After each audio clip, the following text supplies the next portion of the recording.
Okay. Hello. I, uh, I, uh, I have been busy.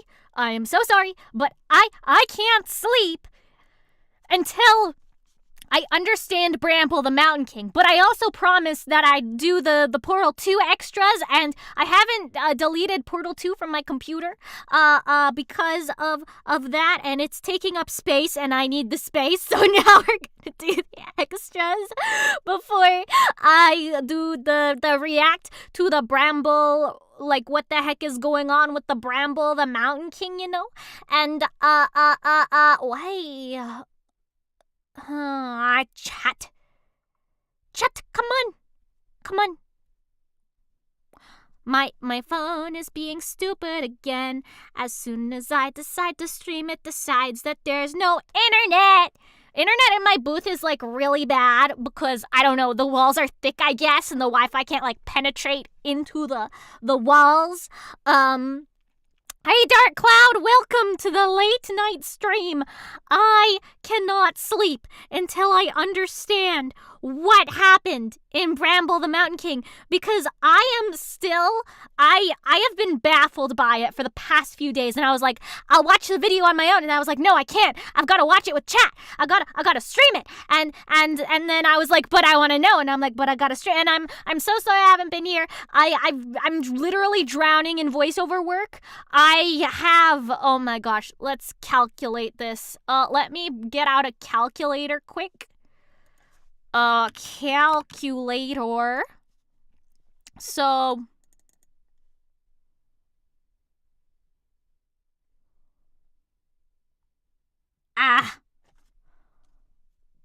wait a second. How am I supposed to calculate this? Let me just think for a moment. Brain? Do you want a brain? Do you want to... I'm like, okay, I'll get the calculator to do the math, what the fuck? The math for me, but I can't even figure out how to do the math. Like, what do I put in the calculator to get the answer? I don't even know. Hello, Platty, welcome. I'm thinking.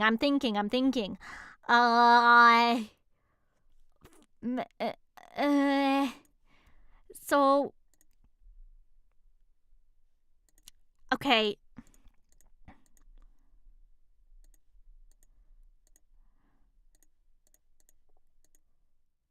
I have approximately 20,000 words.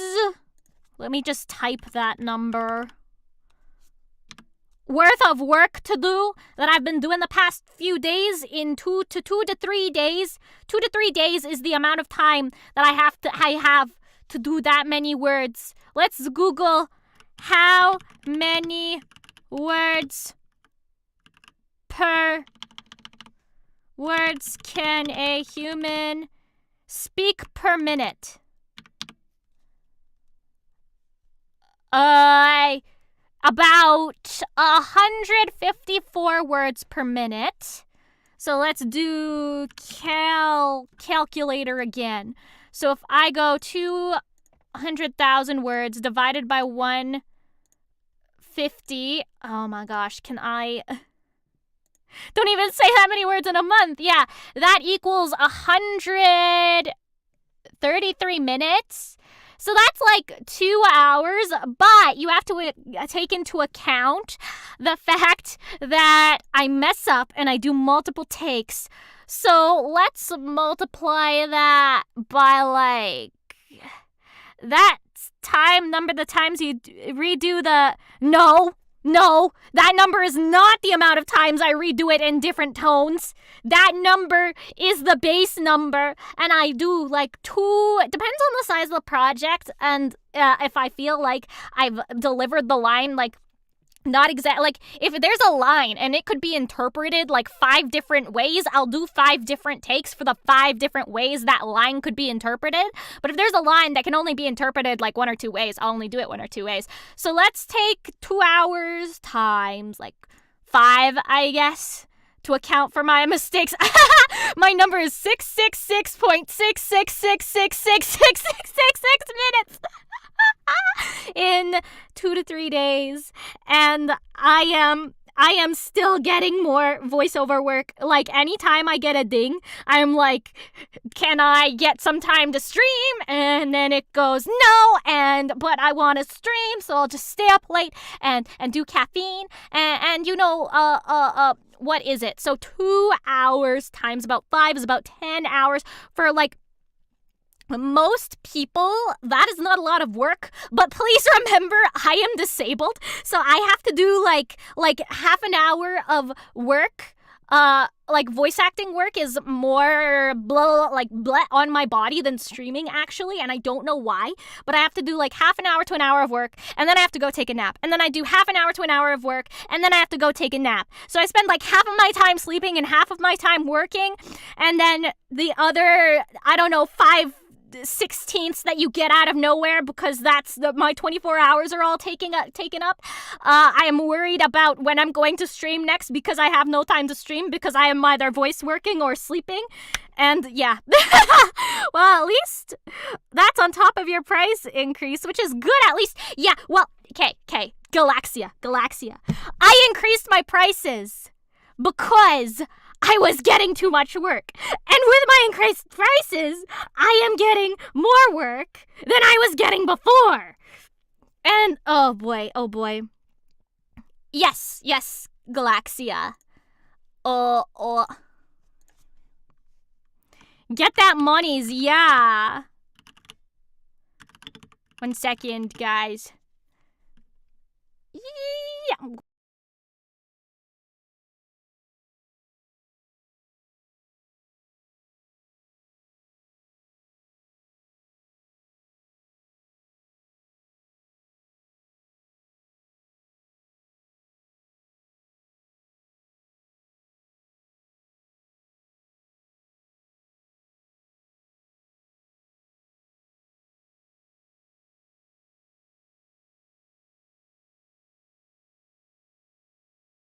Okay, I'm back. I am not a premium VA by any means. Like, I consider myself good, but, like, I'm getting to a point where, like, I'm finding myself stuck sometimes. I'm like, I got to a point in my career where I was like, okay, I'm not great. And also, I was doing this while working through my brain injury, right? And so when I started off, I was really not that great. And then I got better, and I looked at my old demos, and I was like, oh, I used to suck. I'm so good now. And now I'm at the point where I've grown so much that I'm like, ooh, I can improve on this and this and this, but I don't know how. Help. You know?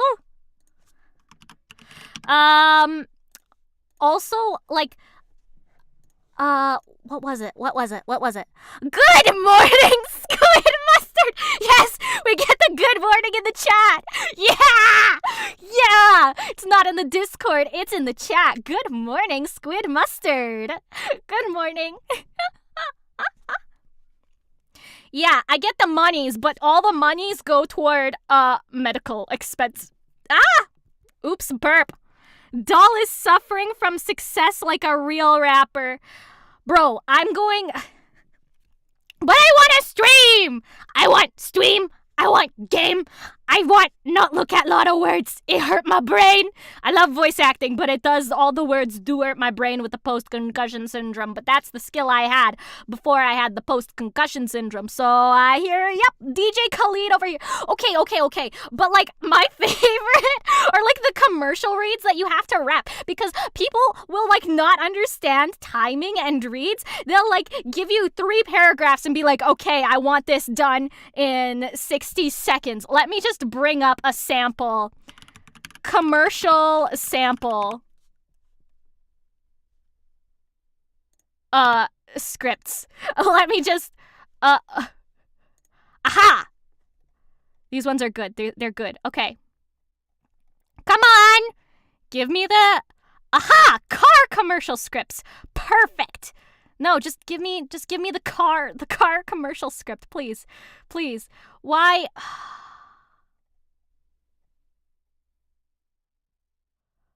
Okay.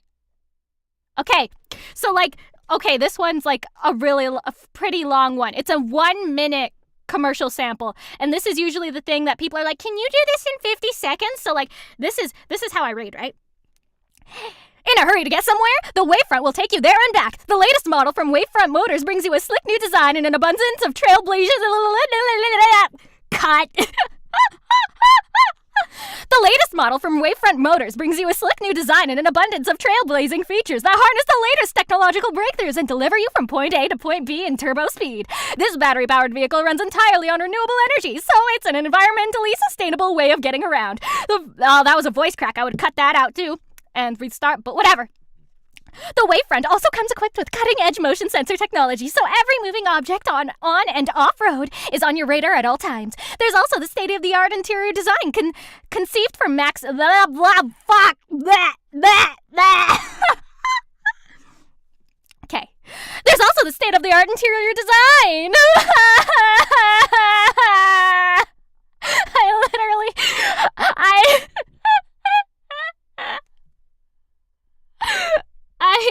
I literally started streaming to take a break from this. I have another script pretty much exactly like this that I have to do. Okay, let's go back to it.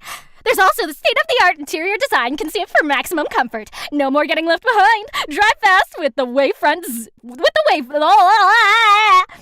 No more getting left behind. Drive fast with the Wavefront, zooming onto market this year. Learn more about our new initiative and make Learn more about our new initiative to make environmentally conscious driving available to the world on wavefrontmotors.com. Yeah, and that's still not 15 seconds. So, like, I edit out, like, every single breath, so it just sounds like... And then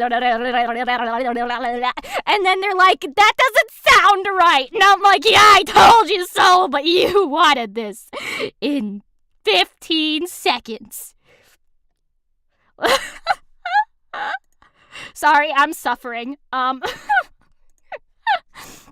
Without further ado, let's get into the Portal 2 extras. This was just...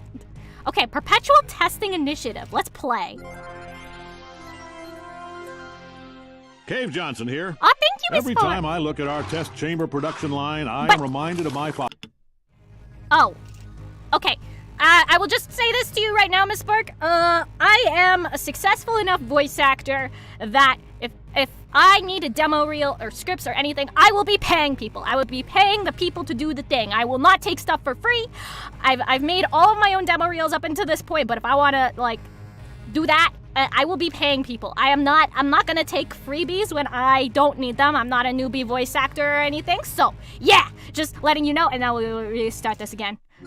I want to know what's going on here. Aperture Laboratories! Cave Johnson here. Every time I look at our test chamber production line, I am reminded of my father. Now, he wasn't a scientist. I'm enjoying this farmer, voice a professor over. of farming at the local farm college. Never farmed a day in his life. But his theories on farming are the backbone of this company. Do it from scratch. Spare no expense. And never cut corners. Well, that's a corner-cutting machine. We obviously cut them there. Point is, we've always done things the way my father did. And his father before him, and his father before him, and his father before him. And we are almost bankrupt. So, time for a cheaper approach. Allow me to introduce the multiverse. Infinite Earth with an infinite number of apertures. Spider? And as of now, they are going to take over all test chamber construction. And more Spider-Man Into the all Spider-Verse paying copy for test portal chamber construction. confirmed. Why are they agreeing to do that? They're not. We're tricking them. Here's how it works. 1, design a test. 2, slip the mole monsters or what have you the blueprint when they're not looking.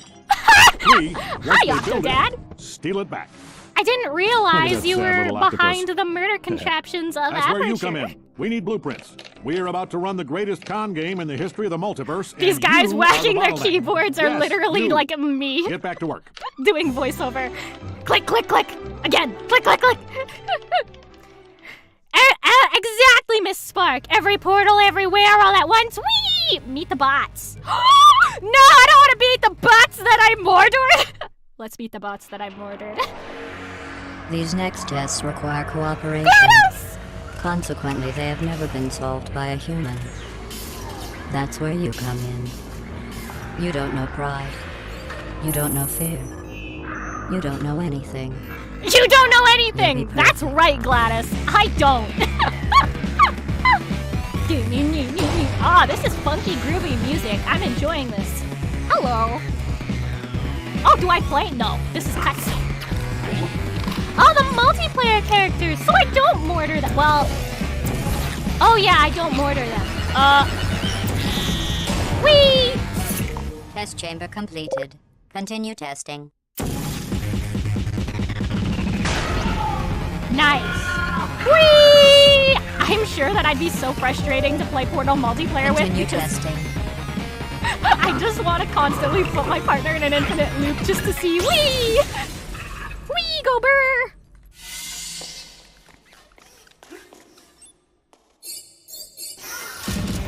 Ah, gee! I don't know why, but they're reminding me of Phineas and Ferb a bit.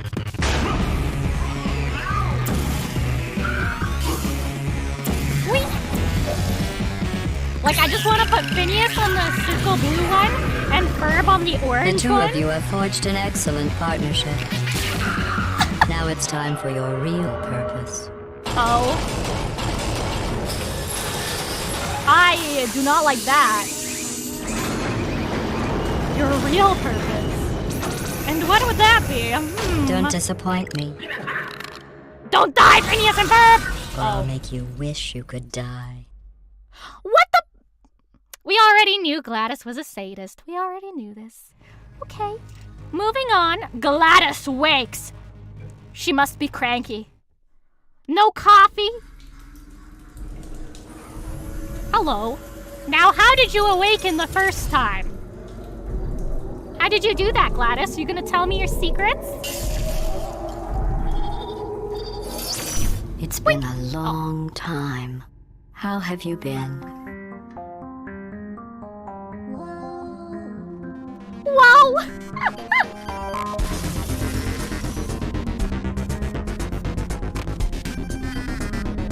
Oh, this is so cool. Wait, did they just have all of those extra panels just chilling? For years, they just had an overabundance of the panels. You're right, Portal music does slap. I think we can put our differences behind us. I For wish science. Ooh, You for monster. science! I love science. Science, yay! Also, I wish I could be a Portal music. What's this one?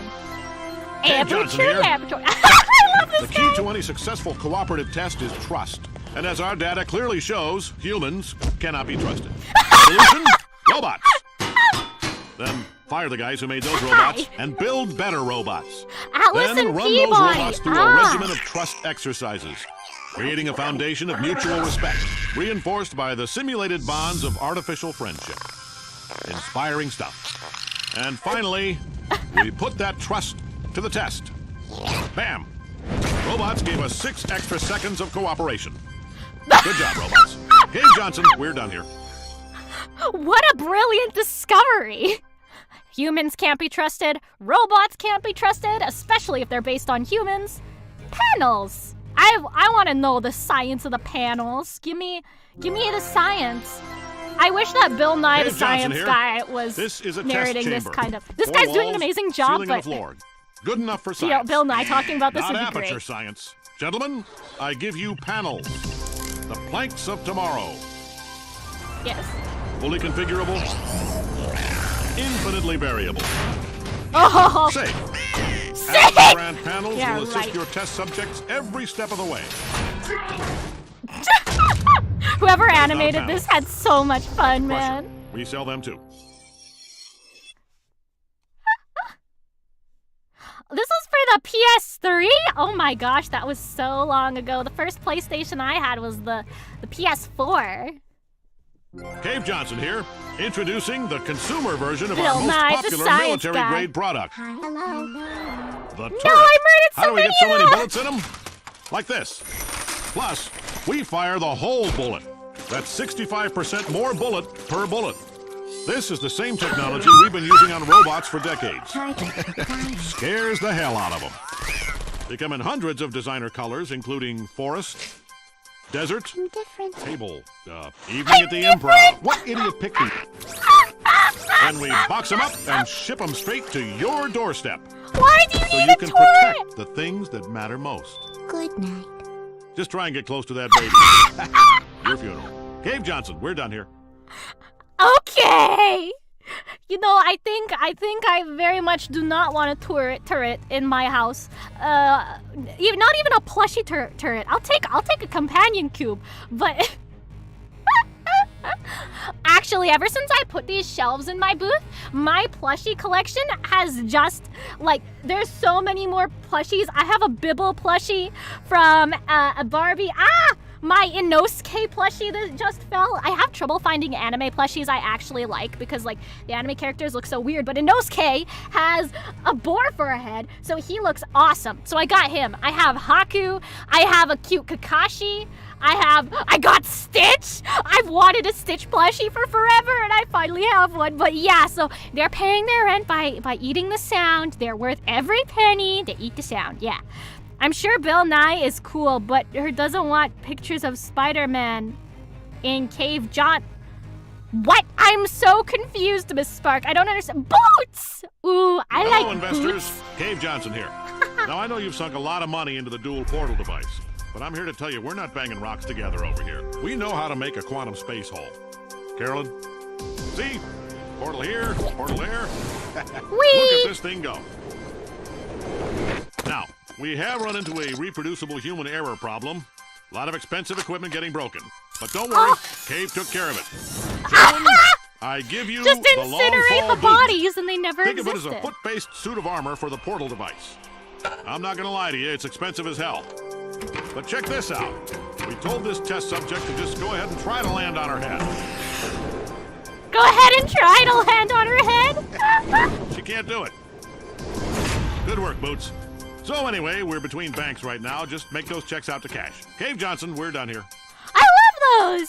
Cave Johnson's voiced by J.K. Simmons, who played... Oh! Thank you, I didn't realize. The voice was familiar, but I didn't realize. Ooh, it's a comic! Lab Rat! I want... Ah! Super 8. Interactive teaser. I get to interact with this one. And not in the reactive interactive way. I think in the clicky mouse interactive way. Hello? Oh! Yes! No? Do I clicky the mouse? I do clicky the mouse. Okay. Woo! I click? No. Oh, I can't read the files. I can't read them. Zoom. Nice. Zoom. Zoom. Wow, this is... I want this voice acting mic right here. I want to invest in this one right here. We go. Whee! Door? No. Well, what am I supposed... Ah! I see. Interactive demo. I cannot jump. What am I supposed to do, interactive demo? Walk back and forth until everything, like, dies and then I die because I get crushed? Hello? Oh no! The expensive mic fell over! They seem to be having a bad time over there. Whoa! I think I got crushed. I think my bones got crunched. If they didn't, that is extremely lucky. Because in crashes, things go flying around and become projectiles, and then you get crunched. That's why we have seatbelts. Actually, like, people who refuse to wear seatbelts are not only dangerous to themselves, but other people in the vehicle. Because or even outside of the vehicle, because if they get into a crash and they don't have a seatbelt on, I'm not sure how we survived that at all, but like, okay, whatever. If they become if they're in an accident, and then are these pigs? It's meat of some sort. And they get like ejected out of the seats. Perfect. I will make sure my audio is peaking at at funny times, funny moments. This was all according to my plan, Miss Spark. I totally knew my audio was sometimes peaking. I would rather it be peaking a little bit than be too quiet, but that's, yes. Barrel roll! Ah! I took damage. Okay. Oh yeah, so like if you don't have a seatbelt on, or a person doesn't have a seatbelt on, they can become a projectile. So if they're like in the front seat or whatever, and then they get yeeted out of the front window, guess what? I exploded. Okay, anyways. Who are you? Hello?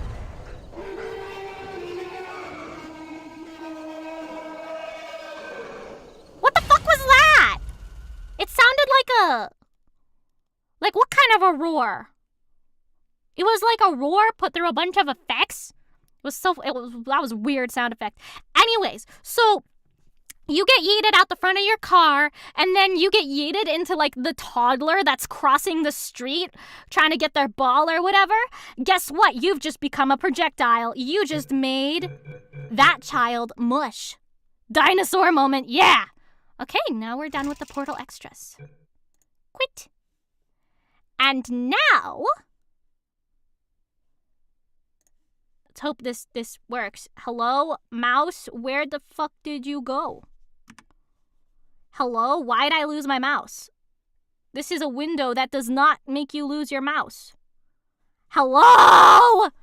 I lost my mouse. I don't know what happened. Let me just, Hello?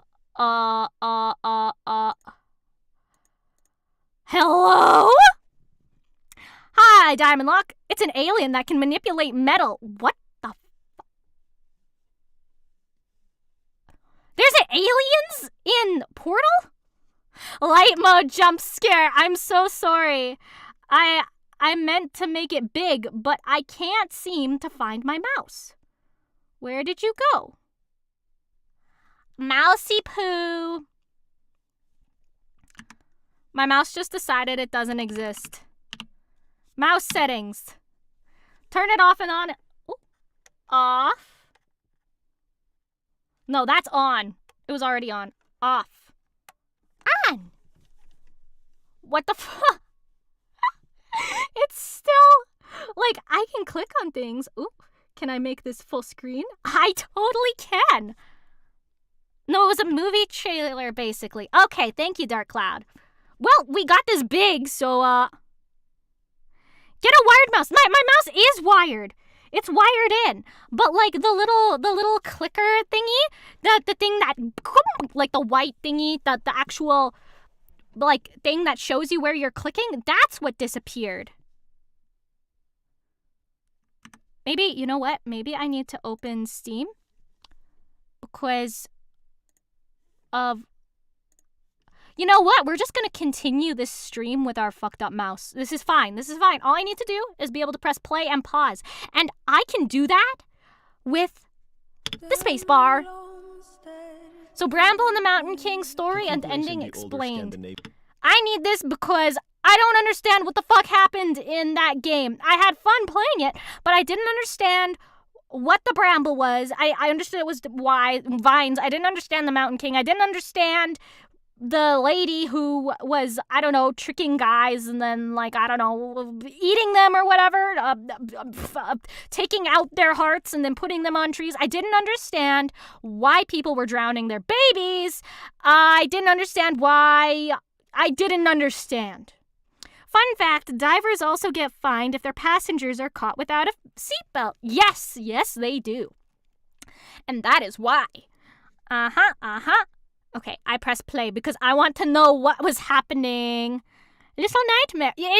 Bramble is, like, way more explicit than Little Nightmares. Like, I had just as much fun playing both of them. Like, the gameplay is pretty awesome. And, but I didn't understand the story. Okay, I want to understand the story. So I'm not just like, why infanticide? Explain, please. Avian time errors. A young boy by the name of Ole awakens after a nightmare at night. A nightmare seemingly projected from the scary fairy tales his mother read to him late at night before sleep. Ole tries to go to his sister to get some comfort, coming to discover an empty bed with no sign of his sister anywhere, named Lillimore. Examining Lily the Moore! document I they forgot share, her name. Ole finds a picture storybook of an unnamed character being a young girl who sneaks out of her room to go to the nearby forest despite her mother. Where I asking live, her it's the same not as what to. Miss The Sparks forest said. at first being tempting and nice soon turns dark and cold, with Bramble wrapping around the girl, which makes her change her mind and want to go back home, but she loses the way, and the Bramble and possible evil forest spirits prevent her from going. I'm just pausing this to quickly say, I will never understand the story of Kingdom Hearts, and I'm okay with it because I have the song, simple and clean is the way that you're making me feel tonight. It's hard to let it go. Da, da, da, da, da, da. I just need that song. I don't need anything else. Yeah. Also, Death Stranding, I never got super into it because walking simulator games, I will just walk off the map. I'll be like, ooh, what's over here? And walk off the map and find nothing because I'm so bad at staying on track when you give me an open world game. That's why I like linear games, because I like That's all I need. Yes, you're right, Timming. Oh yeah, linear games, because my brain goes, ooh, what's this way? What's that way? And in linear games, it's good because if I'm like, what's this way? And there's nothing there, it'll just be like, map ends, bro. You can't go that way. And I'm like, okay, and I take 2 steps over and I'm back on the main quest. But if there is something there, I'm like, ooh, I found secret, yay! But in open world games, I'm like, ooh, I wonder what is in the far corner of the map. And it'll be like, nothing. There's ocean. You can't walk over there anymore. And I'll be like, can I go in the ocean? And then I'll go in the ocean and drown. Because my character can't swim. Because if they can swim, that's all, that would defeat the boundaries of the game. And if they can't swim, I swim for a really long time. You know, Genshin Impact betrayed my trust on that, though, because there's like that tiny island you think you can't get to, but you can. And I was like, borders of game? And it was like, actually, no, tiny island way out in the middle of nowhere. And that is why I prefer linear games over open world games. I simply get lost. Or, okay, I soft blocked myself when I tried to play Nier Automata a few years ago because I was just wandering around, right? And I was like, it was like the very beginning of the game pretty much. And I was like, ooh, desert area, pretty fun, yay. And I walked into it and there was a boss fight and the game auto-saved. So I had to keep repeating the boss fight, but the boss was like 15 levels above my level. And I was like, can I go back to before I went into the desert? But no, I couldn't because it saved before I got into the boss because it assumes that you're a high enough level for the boss and that you're going to want to repeat the boss fight. But so I soft-locked myself because there was absolutely nothing I could do. If I were a pro gamer, I might have been able to get past it, but I am not. I knew someone who said Kingdom Hearts lore is not confusing if you bought all the games when they came out. I was a baby when Kingdom Hearts 1 was released, though. That's fair. I remember that island. I used Kaya to get there, I think. Yeah, I don't remember how I got there. I just remember that I got there. I got what's the thing? The animal thing or whatever to get the more stamina or speed or whatever. And then I got out. I was like, I got what I came for. I'm leaving. Yeah, Kingdom Hearts music is so good. Bramble! Back. This night seems to be the last she was ever seen before disappearing. I think she got eaten. This in a way is foreshadowing to what could have happened to Lilimore, Ole's sister, a fairy tale which the mother read to Lilimore before sleep, in a way to scare and warn her to what could happen to her if she wouldn't listen to the mother. That is what happens when you do not listen to your mother. Especially you, Lilimore. Their mother had said before kissing them goodnight. Ole takes a look at she the knew window Lilimore was a then he finds a blanket rebellious rope, child. which displays how the sister had used it to climb down and go to the forest. Ole, seemingly believing the fairy tales, goes to find his sister as the thought of never seeing her again scares him severely. Walking through the dark and cold forest, a place that is familiar in day but not recognizable. Yeah, at night, Lilymore made Ollie us go senses through way monsters too much, lurking bro. in the shadows, but Holy, she's continues got on wounds with the there. thought of his sister.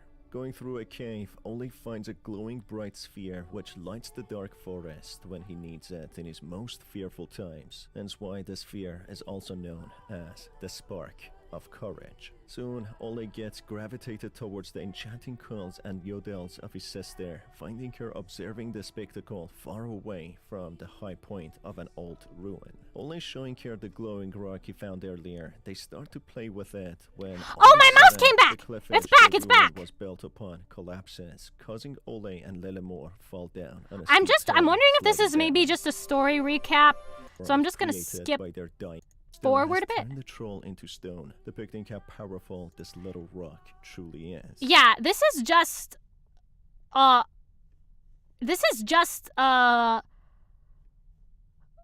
it revolves around Nordic folktales, but it's not explaining any of that. So let's try this one With instead. Nightmares being over, somewhat officially, now that Tarsier Studios is no more, I guess we're all sat around waiting for something similar to come out.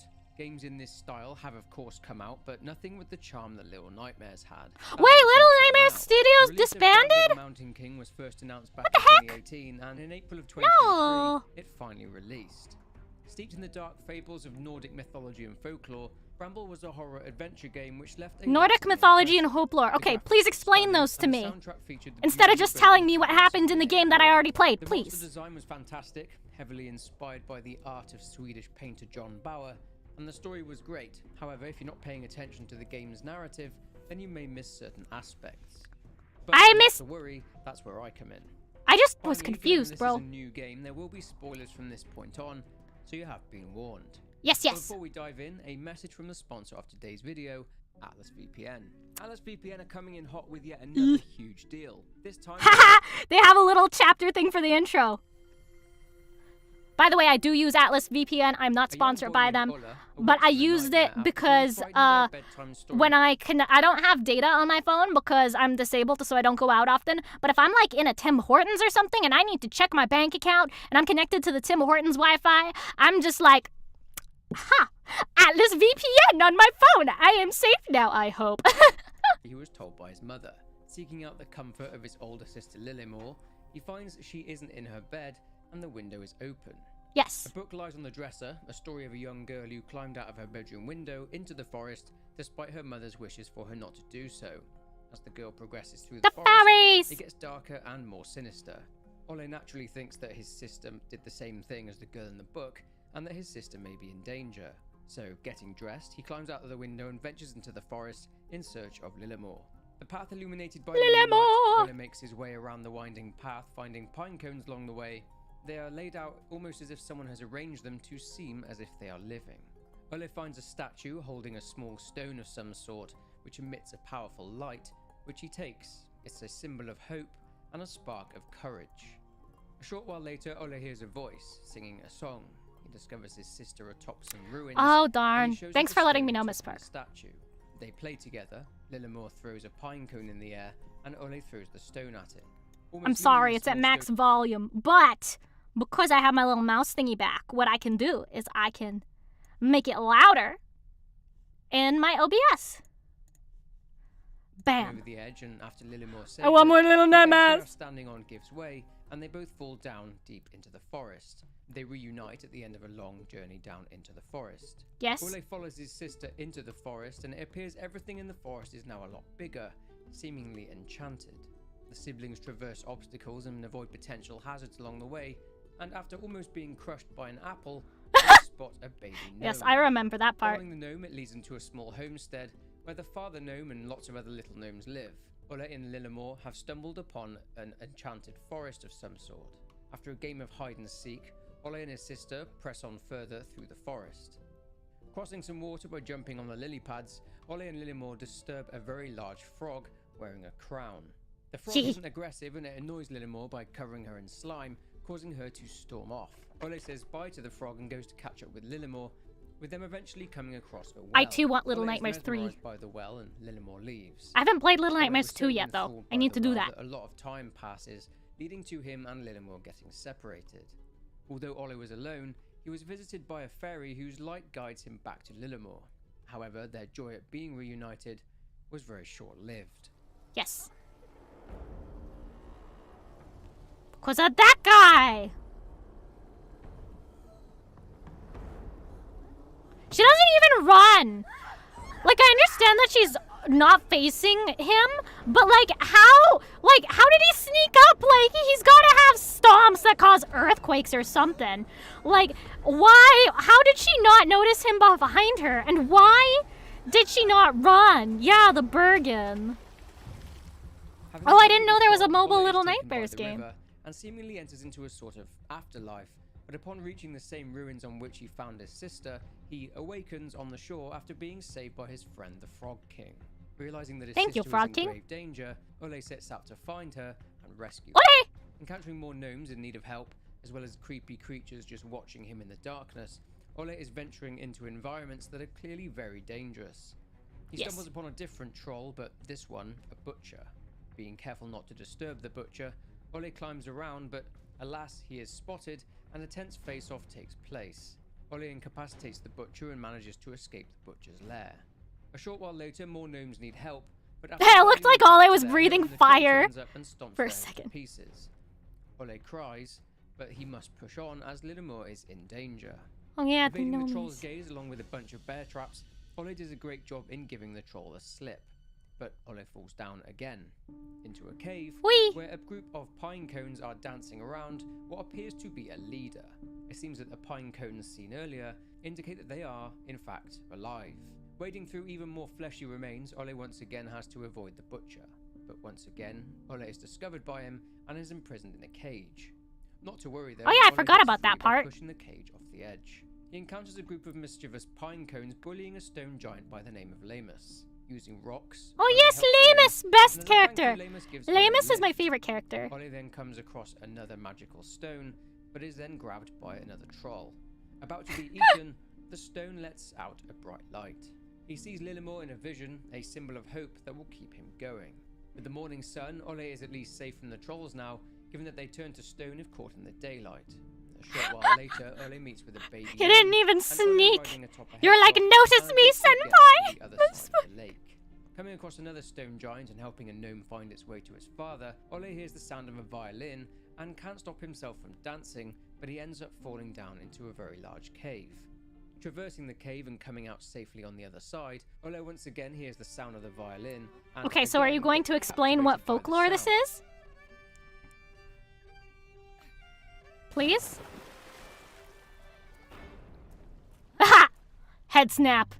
I didn't realize how snippety-snappity that head snap was. So the creature we just saw is known as Nukken.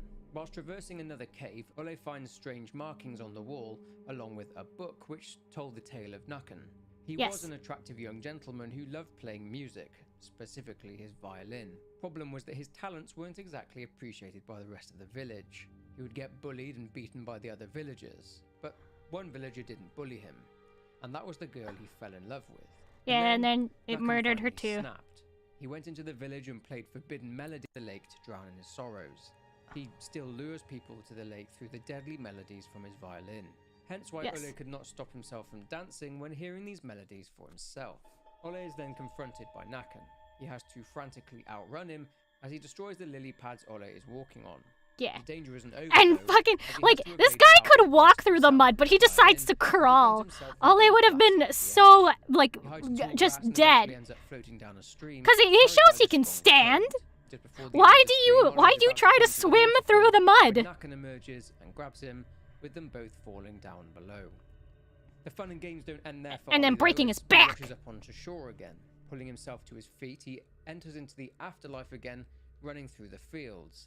This time, when at the ruins, he's overcome by Bramble, which blocks his way back to the forest. But then, a bright light reveals the exit. He comes to, and sees a young blonde girl named Vtuber, who is staring at her reflection in the water. I know, Miss Spark. The tale of Princess Two-Star and her moose called Scut. The tale goes that Scut took the princess from the Dream Castle Meadow into the Great Forest. He's explaining now! Elves who took her crown from her. This is a tale from Great Swedish Fairy Tales by John Bauer. The painting by Bauer also shows Princess Two-Star looking at her reflection in the water.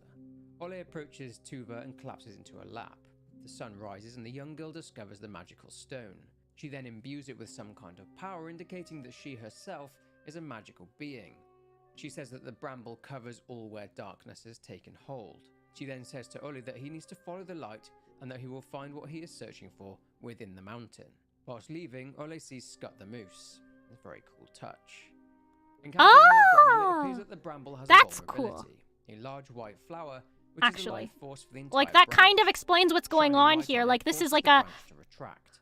world based in Nordic folklore, so he just happens to come across someone who belongs to Nordic folklore. Encounter with more brambles, Ole is saved by Lamus. Ole then comes across an entrance and on it a warning to mothers who are Yes, carrying please infants explain not to carry out the folklore unspeakable acts behind that the they had set the their minds to. murdering of Despite the warning, Ole babies. still needs to rescue his sister, so he proceeds onwards. Because I really He need to walks know through the why tall this grass was and in the encounters game. a scarecrow. Like, what lore this is connected to. Making his way through the marshes, it gets progressively darker and spooky, and Ole encounters the ghostly remains of victims. He finds his way to someone's home. Entering, he discovers a form of dark magic blocking the door forward, but using all his nous, he creates a mixture which allows him through the door. Ole hears the sound of a child crying and its mother laughing. He investigates and sees her tying a noose, and then she leaves with the crying child. She doesn't even use that noose. I don't know why she tied that noose. Right, so Cur- the witch or the midwife isn't something that I was able to find too much about. I'm not going to say the Nordic name because I don't want to embarrass myself, but according to the storyline, the midwife wanted to be a goddess and she wanted power and prosperity. So this witch would use black magic from this book and would corrupt the minds of expecting and recent mothers and would convince them to carry out demonic rituals. The mothers would then sacrifice their children. Obviously this didn't work, the witch didn't become a goddess, but this didn't break her desire to achieve what she wanted. Due to the horrific nature of their deaths, the children's souls would essentially be trapped in the wetlands, and these are the ghostly remains that Ole just encountered. Ole finds his way out of the ritual room and he realizes So this one he is has based in abolished folklore time, as well, and which he makes has me stopped feel the better mother because from I was like, completing the why would you put that ritual. in there Entering the if it's marsh, not the midwife based is in away, so Ole a uses the light to let a it folklore down. of some sort? It falls into the water. It proceeds to attack Ole, who uses the light to defeat the midwife. But he once again spots the mother carrying the child. He's pursued by the bramble, but manages to make it to the water where he is now safe. Now Actually, explain he's the not safe bramble, at all, please. as the midwife has returned, and Ole has to avoid her whilst crossing large bodies of water. Using his Oh, light that's the force, Ole has managed his midwife way in the through water. ghosts of all the children the midwife has claimed. He comes across the mother of the child who has taken her own life. But unfortunately, Ole was indeed too late. The child had died. In an attempt to prevent the child from ending up lost in the marshes for eternity as a wandering soul, Ole gives the child a proper burial to be at peace. Stricken with guilt, grief, and sorrow, Ole once again pushes on in the journey to the mountain. He then comes across a creature called Lichtgubber. Lichtgubber was born out of Lichtgubber? folklore that says he is a spirit who actually serves to confuse travelers who will follow his light. His name, Lichtgubber, literally Good night, means Diamond lantern Lock. man, and the light from his lantern is usually seen around marshes and bogs, which explains why Ole is seeing it here. The game describes him as the keeper of secrets and the gatherer of stories. Anyway, despite the folklore surrounding Lichtgubber, Ole remembers what Tuva said to him earlier, to follow the light, so he does just that and is led by Lichtgubber to a sort of library. There, Ole finds the story of the king. Long ago, there was a peaceful kingdom that lacked an heir to the throne. Indeed. King Nils and his queen Magdalena had waited for a long Magdalena. I like that time. name. At last, she was expecting a child. Okay, I think it's just gonna go through the story but not explain it here yet. Fell ill. His path was lined with the witches he had slain. Across his sister, His path was lined There we go. with the witches he had slain. But the flower was nowhere to be found. leaving the library, Ole comes across his sister, who tells That's him to fair, follow her. mortal. That's fair. If you can't play a game but you want to know the lore, you might as well watch it or the lore. I mean, if people didn't watch me play games, I couldn't stream games, you know? Turns out that the appearance of Lillimore was nothing but a trick from a shape-shifting malevolent creature called Skogstruet. This beautiful but deadly creature has a bushy tail which usually hides its back, a weak spot revealing her beating heart. And this is the story of Qagazzz. Oh, I want to know. Once there was a peaceful village. Oh, I know in this a story great too, but what's the forest. folklore? One night, people began to see a beautiful woman with long dark hair lurking in the shadows during the full Like, I moon, understood her story, but what's the folklore? and drew strange powers from her Sounds still Swedish feet. AF. Yeah, these are all Nordic stories. No one will Um, see them again. Confronted by it the said that it creature, was Ole has to inspired by fight. a Swedish The magic artist, stone turns so. to a magical sword. He has to take down the bodies of the brave men the creature had captured and killed. This, as the folklore mentioned, would weaken her to the point that she would become vulnerable. Ole then finishes her off. He sits there covered in blood, shocked at what he's just done. He presses on and hears the voice of Vtuber asking him what he has done. Walking through the burnt remains of the forest, Ole finds the remnants of the madness that Qagazzz inflicted upon the men of the village. Ole then Yeah. comes across the village. I think I was confused because when I came across those bodies, they weren't decayed like I thought that they would be if they had been there for a while.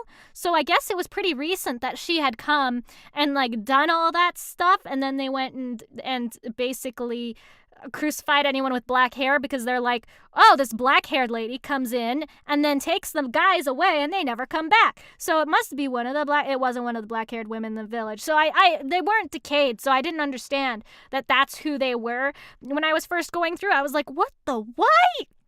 I thought that when I was going through there at first, I thought that all of these people committed the unaliving because we had killed the shape-shifting creature. No, they were dead before.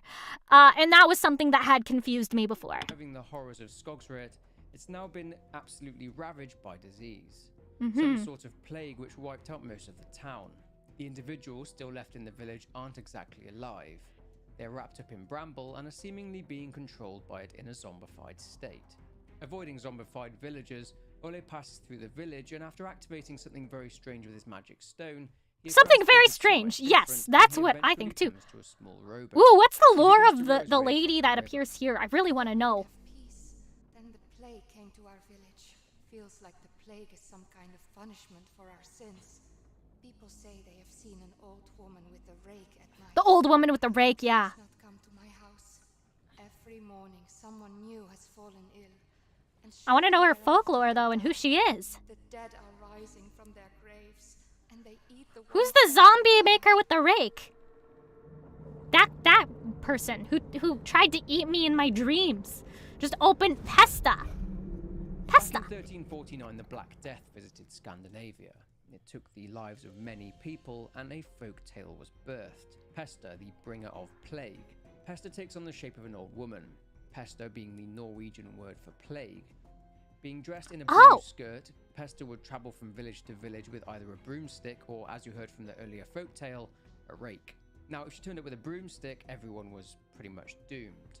A rake, then this means that she will spare some of the village's inhabitants. After being tormented by Pesta, I didn't Ole know that. defeats her and he arrives at the base of the mountain. Ole is now inside the king's castle. Oh, that was a very brief thing on Large Pesta, pieces but of rock and I stone understand. appear to I have understand why pierced it was the walls brief. of the castle, which bizarrely seems to be entombed. Ole ends up back in the library again with Lichtguber, who has already laid out a book. This gives more information Hi, on the Lichtguber. castle and the story of the king. exhausted, bloody, and at his wits' end, King Nils came to a witch's house on the outskirts of his kingdom.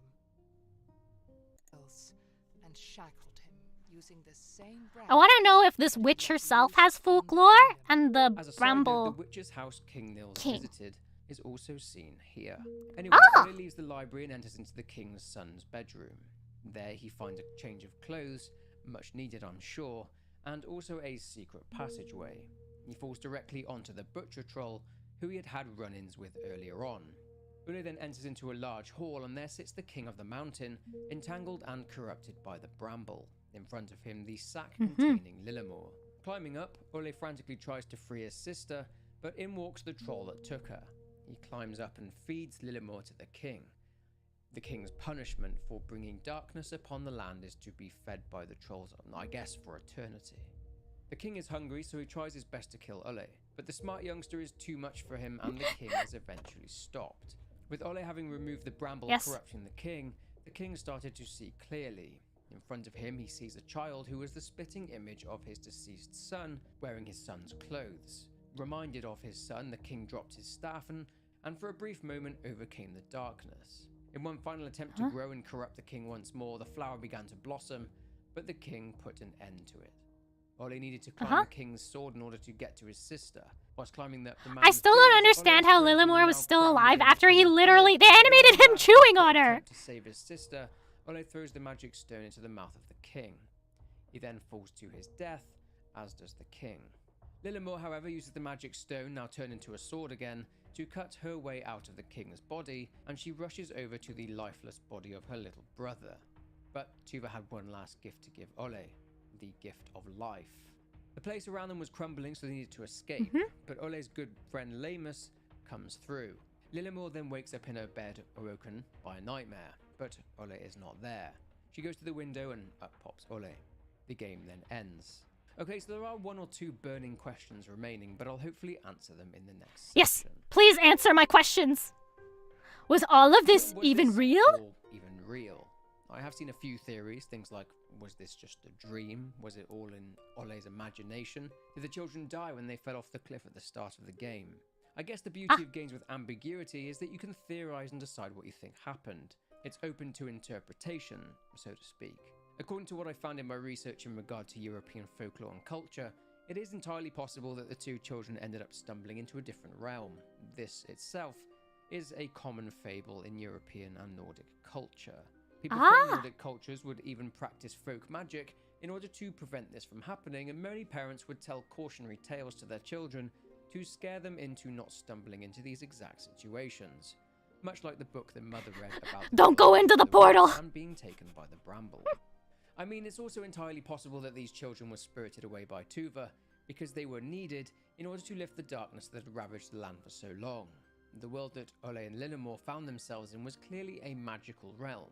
But what about the real world? It does seem that magic is present in the real world, as Ole discovers the statue of Tuva along with the magical stone. He also finds the pine cones, which were later confirmed to be alive, which in some kind of Toy Story level awareness stay perfectly still and stop moving when humans are present.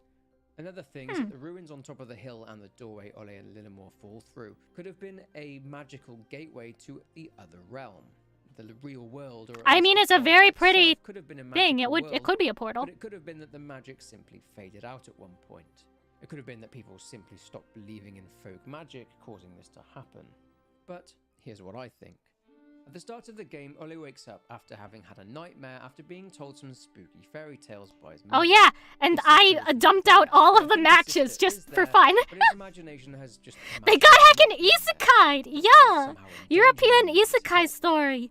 Also, Miss Spark, I think when folklore, like cultural folklore is involved, there should definitely be like little disclaimers of, hey, this character eats exclusively broccoli because of their folklore. Super clean, like they've just been washed. Another clue is looking at the children's room. When Ole wakes up, one of John Bauer's paintings, the root trolls, can be seen on the wall. This is a strange painting to hang in a child's bedroom, as it's pretty creepy. But upon Lillimore waking up, the painting has changed to a much happier painting. Bauer's Mother Love painting, a painting depicting a young red-haired troll finding its way back to its mother. There are other things too. It seems that the children's mother reads other books, such as The Girl Who Sneaked Out and Disappeared, The Troll Who Took Children, and The Dark Frightening Forest. Oh! It's easy to see how Ole's imagination had been formed, and the nearby forest essentially being the children's back garden. There is a treehouse with a locked back door, which I'm guessing marks the end of their garden.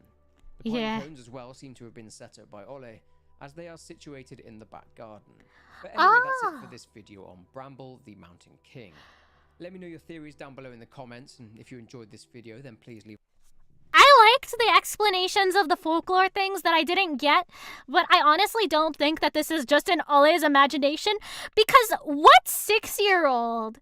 Like, are you reading, like, what are you reading to this 6-year-old that he is like, ah, yes, human sacrifice! I will defeat the mimic lady, and there's zombies, and, What else? There's a giant moose, my best friend. I don't know how he gets around. He has no legs. Like, I don't know how Lemus gets around because it looks like he doesn't have legs. He must use his fists to walk around. But how does he do that when he picks up Ollie? It seems like he picks him up and then moves somewhere else. That's just what you do up north. I guess. I don't know. You go, hey, my child, my 6-year-old child, don't go out the window and into the forest, because did you know that there's actually this maiden lady who wants to become a god, and so she tricks mothers into committing ritual infanticide. Did you know that, my 6-year-old child? How awful would it be if you went into the woods and saw that? Oh yeah, also in the woods, there's this guy. His name is Nakan. He loved playing the violin, but for some reason, the people in his village, they just didn't like it very much. So they fucking just beat him up. For no reason, just because he was good at violin, I guess. And so he actually, I don't know, that must have awakened something in him, because now that after this happens, now when he plays the violin, everyone's just forced to dance until they die. And also the one he loved, also danced till she dies. He can't control it. It's just an AoE damage effect. If you're in its radius, well, you're dead. What kind of... He's 6. Maybe he watched too much Courage the Cowardly Dog. I saw that at his age, and I turned out fine. Yeah, I mean, Courage the Cowardly Dog has some pretty dark stuff in it, right? You was told not to go in the lake because there was a big pike that eats children. Oh, you were told not to go in the lake because of that? Actually, that one I understand, because kids can drown so fast, and drowning is silent. So if you can keep them out of water without your supervision, that's for the best. But I would think that if you tell your child, hey, I don't think fear tactics necessarily always work, because if you tell your child, hey, there's this really hot shapeshifter in the woods, they might just be curious. They'll be like, yeah, she's murderous, but she's hot, and that's how she lures men away. And Ollie's 6, and he's like, huh, I kind of want to see that. I'm very curious. You can't pique a child's curiosity when you're using fear tactics. Also, curiosity killed the cat and all that. Yeah. So I don't think that this is a dream. I think he got him and Lillimore got spirited away or something. Cause bruh. Also, how are him and Lillimore sharing the same dream? Unless wait, no, they're not.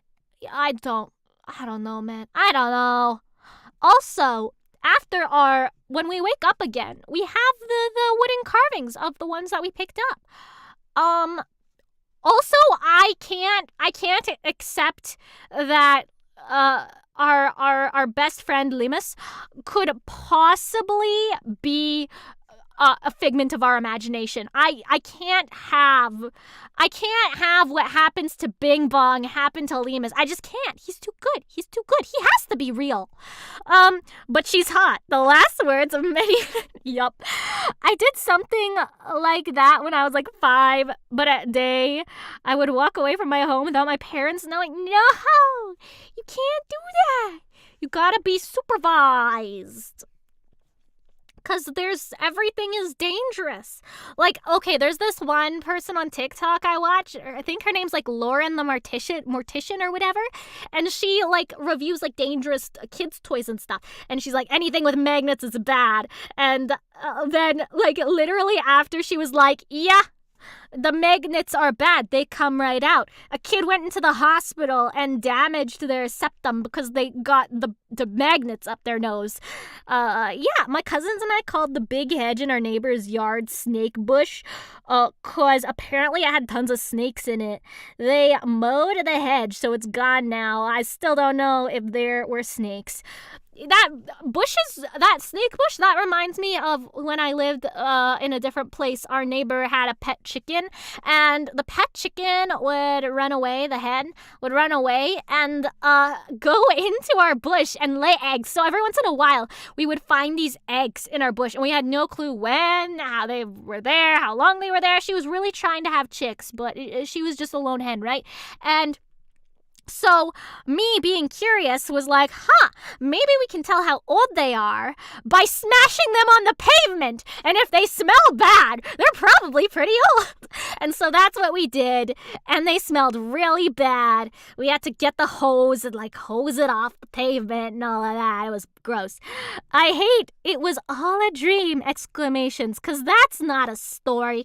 Yeah, why would you tell a story and then end it with, but it was all a dream? Retcon it. I hate retconning things. It depends, you can do it in a good way, but, most of the time, it's okay, well, that's lazy. Psycho streamer. I was how old was I? Maybe 12, okay. Bruh. Okay, I'm gonna find... We're still pretty early into the stream. It's only been an hour. So I'm gonna find another video to react to. I have a whole list. Let me find my list. I think I accidentally deleted a list. Okay.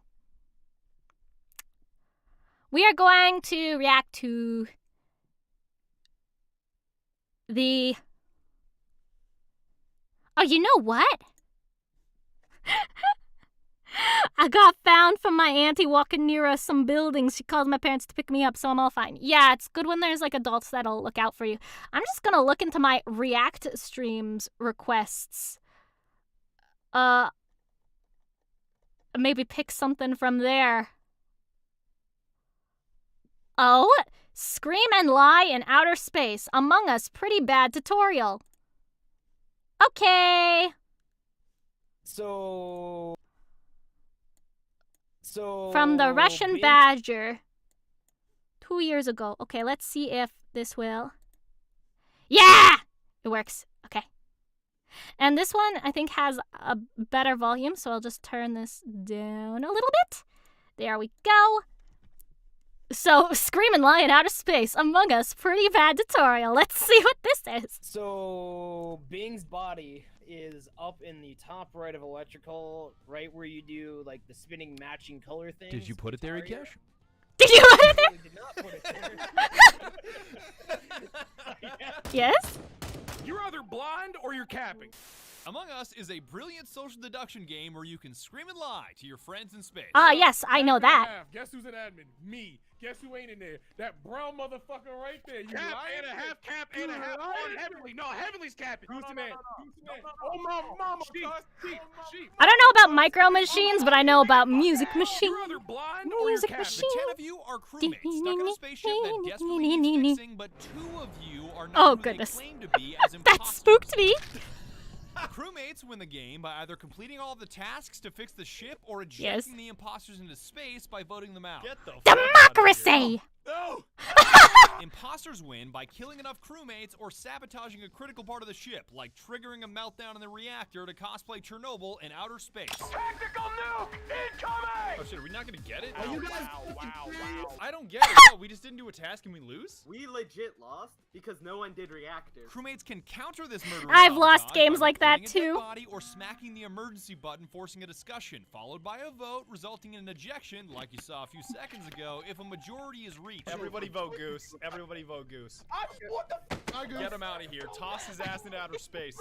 Talking is only allowed while discussions are being held. You must be totally muted at all other times so you don't ruin the game or out yourself as an imposter, and permanently muted once you die. So mute your fucking mic, because Yes, that's I one of played the this in a easiest ways Discord to server expose before. yourself as an imposter. Fuck you, look at that bitch.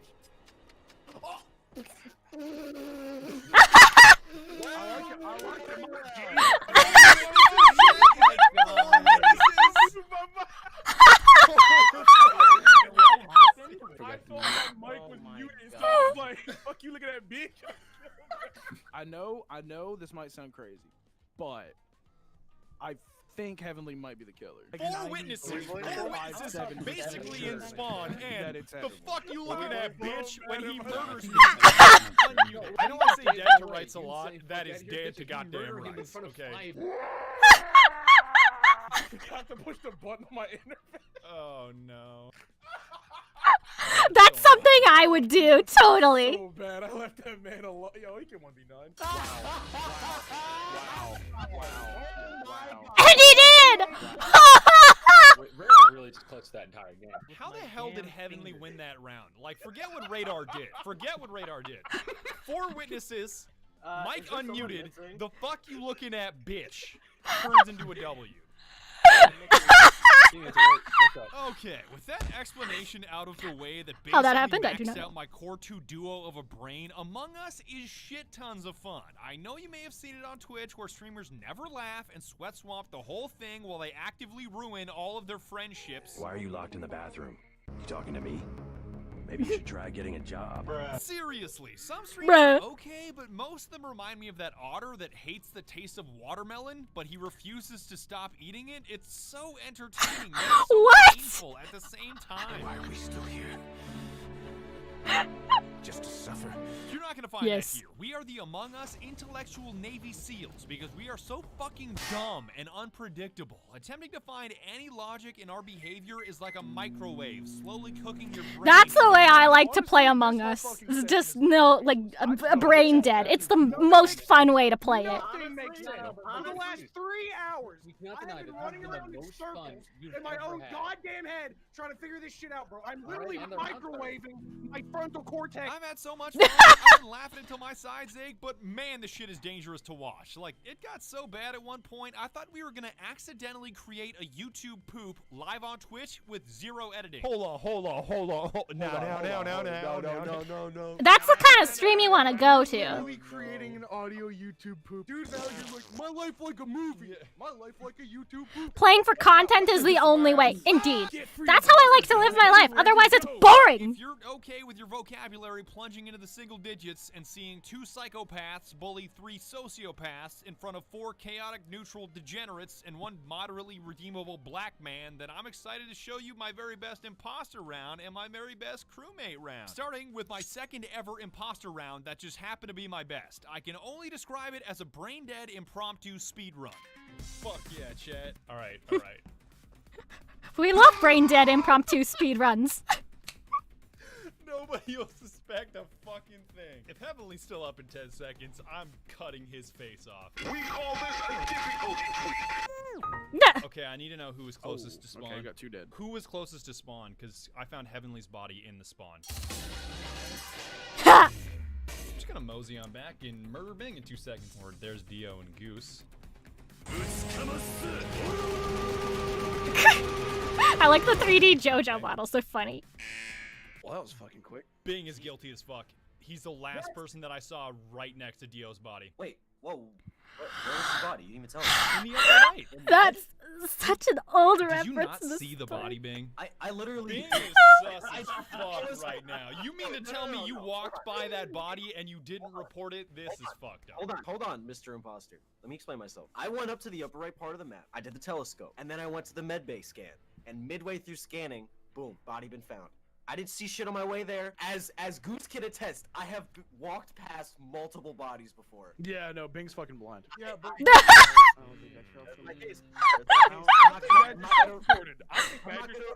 I'm skipping. I'm skipping. we can't skip. We're too late in the match. We have 3 dead. I don't like Badger. I think that's a self-report. Me too. Hey, bro, we can't skip. And then they skip. We still in the game, chat. Nice. As far away from that body Confusion. as humanly possible. This should be good. I might be able Use to get Goose in a few confusion. seconds here. Oh no, there's way too many. This is way too crowded now. There it is, boys! I'm guilty as sin! I'm guilty as sin! I just took scalp after scalp after scalp after self-reports? After self-reporting what, 2-3 times? Oh, it's your boy. It's your boy. Wow. Oh, Wow. baby. I was literally on this baby. man. Unstoppable force. Why did you ski? Oh, that's so good.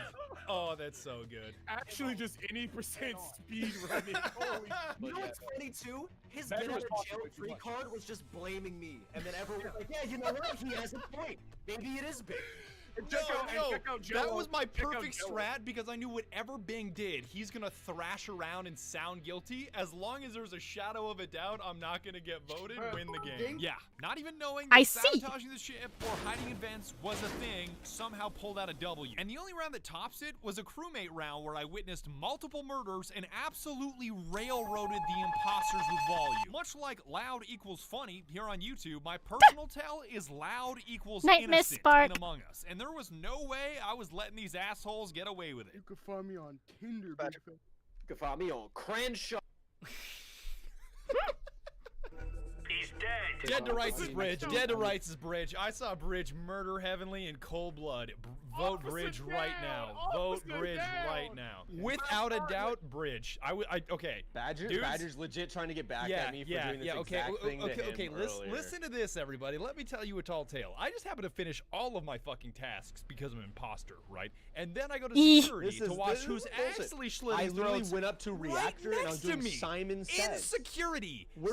Security is Bridge. Bridge is a murderer. Nice. I was playing Simon Says the whole goddamn time. It's Badger. Go listen to this.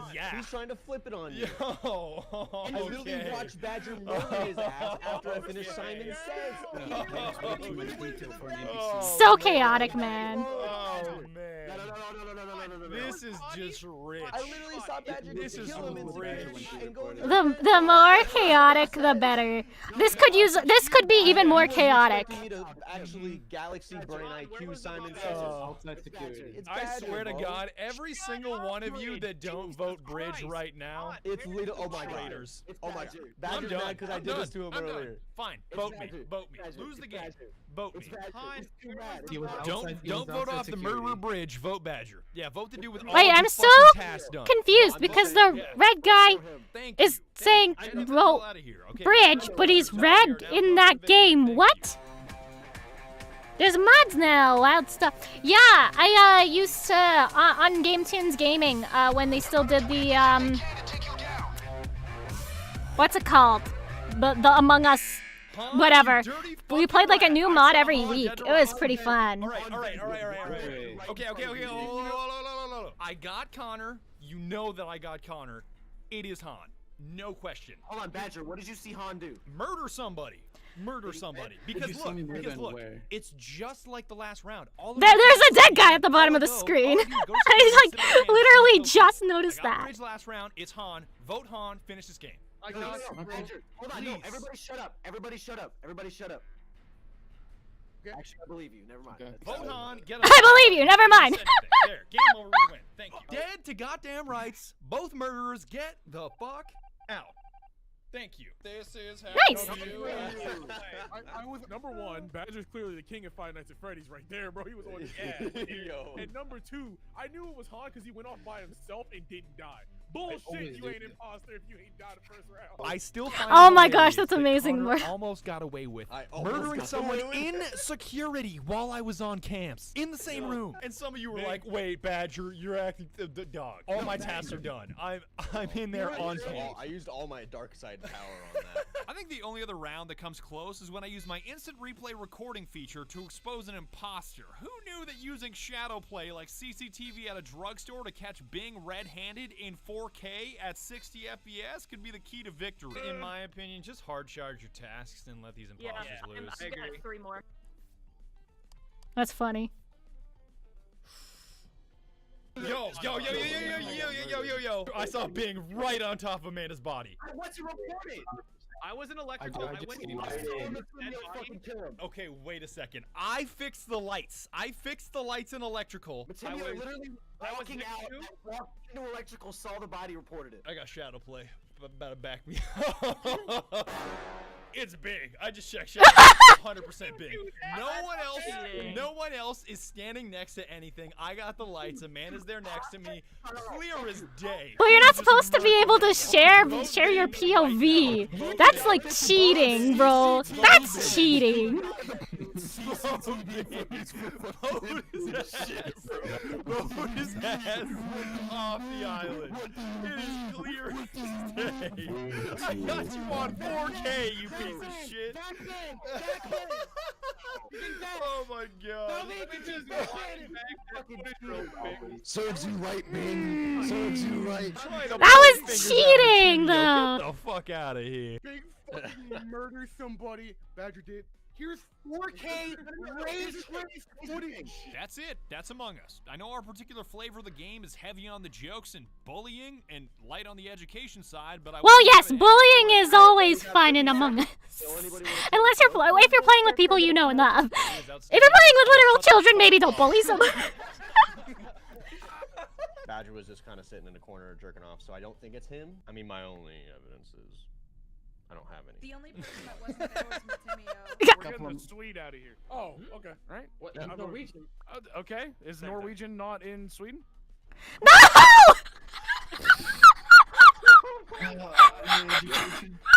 Is it not? Nope. Yo, that was some in-edge. That's it. Oh, shit.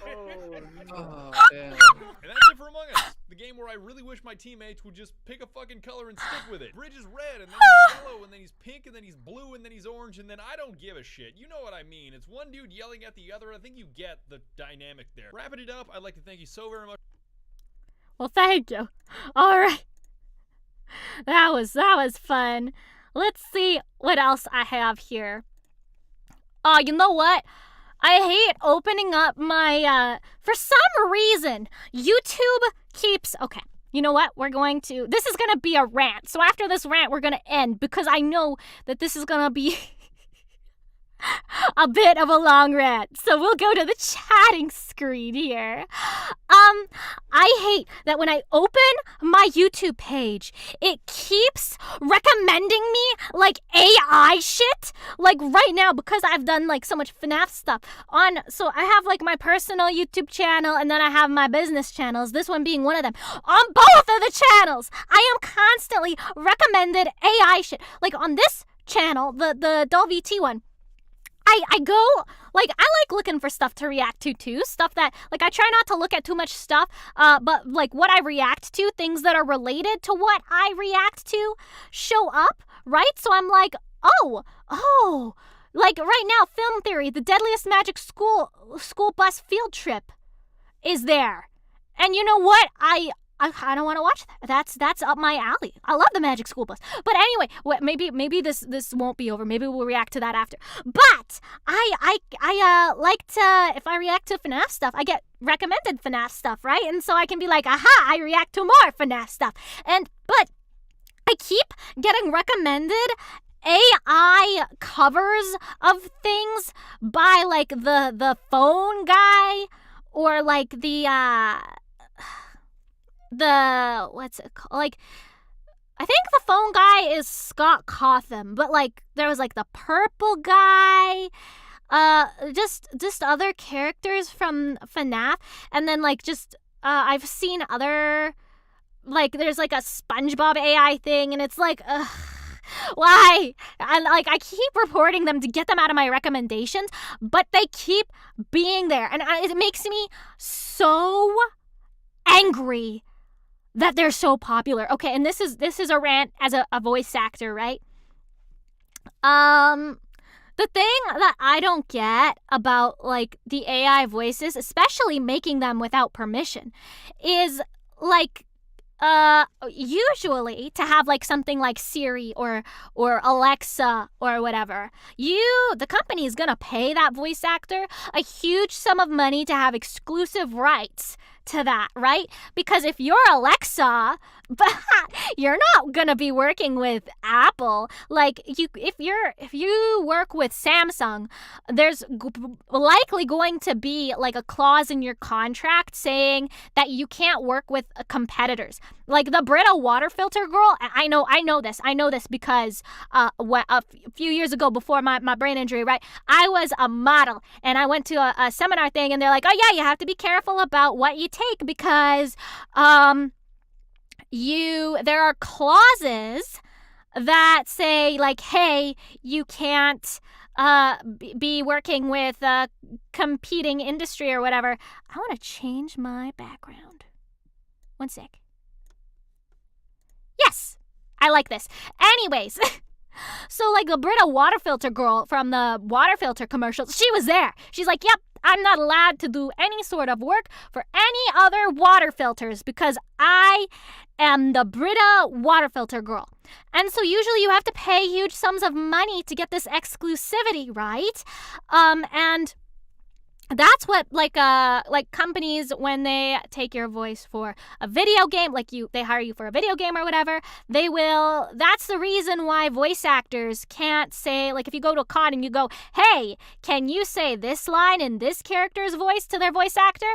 And it's not something that the character canonically said, it's not a line that they were hired to say, they can't say it. And so, I'm just gonna throw one more fact. James Earl Jones gave Disney full permission to use his voice in AI because he's nearly 100, but Disney will need Darth Vader's voice in Star Wars stuff. I mean, I guess, but at the same time, if you do that, you are making it so that new and upcoming actors can't fill in those shoes. Like, I understand franchises going on for long times, actors pass away. That's going to happen. But you need to, if you don't allow for fresh blood to come into there, like, what was it? Iron Man. The guy who plays, why can't I remember the guy who plays Tony Stark? I can't remember his name right now. Oh, well. He was, there was like an interview or whatever, and he felt like he couldn't act anymore because he was so used to acting the same character, so used to acting Iron Man. Robert Downey Jr., that he felt like he couldn't act anything else anymore. And so, if, like, I don't know, what was I gonna say? Oh yeah, taking these voices without permission. So like, if you are, there's still voice doubles of Vader in the video games and in the games and animated shows. Yeah, and they should promote one of those to movies because they're gonna need, the thing is if they're doing movies, they're gonna need a body actor anyways, right?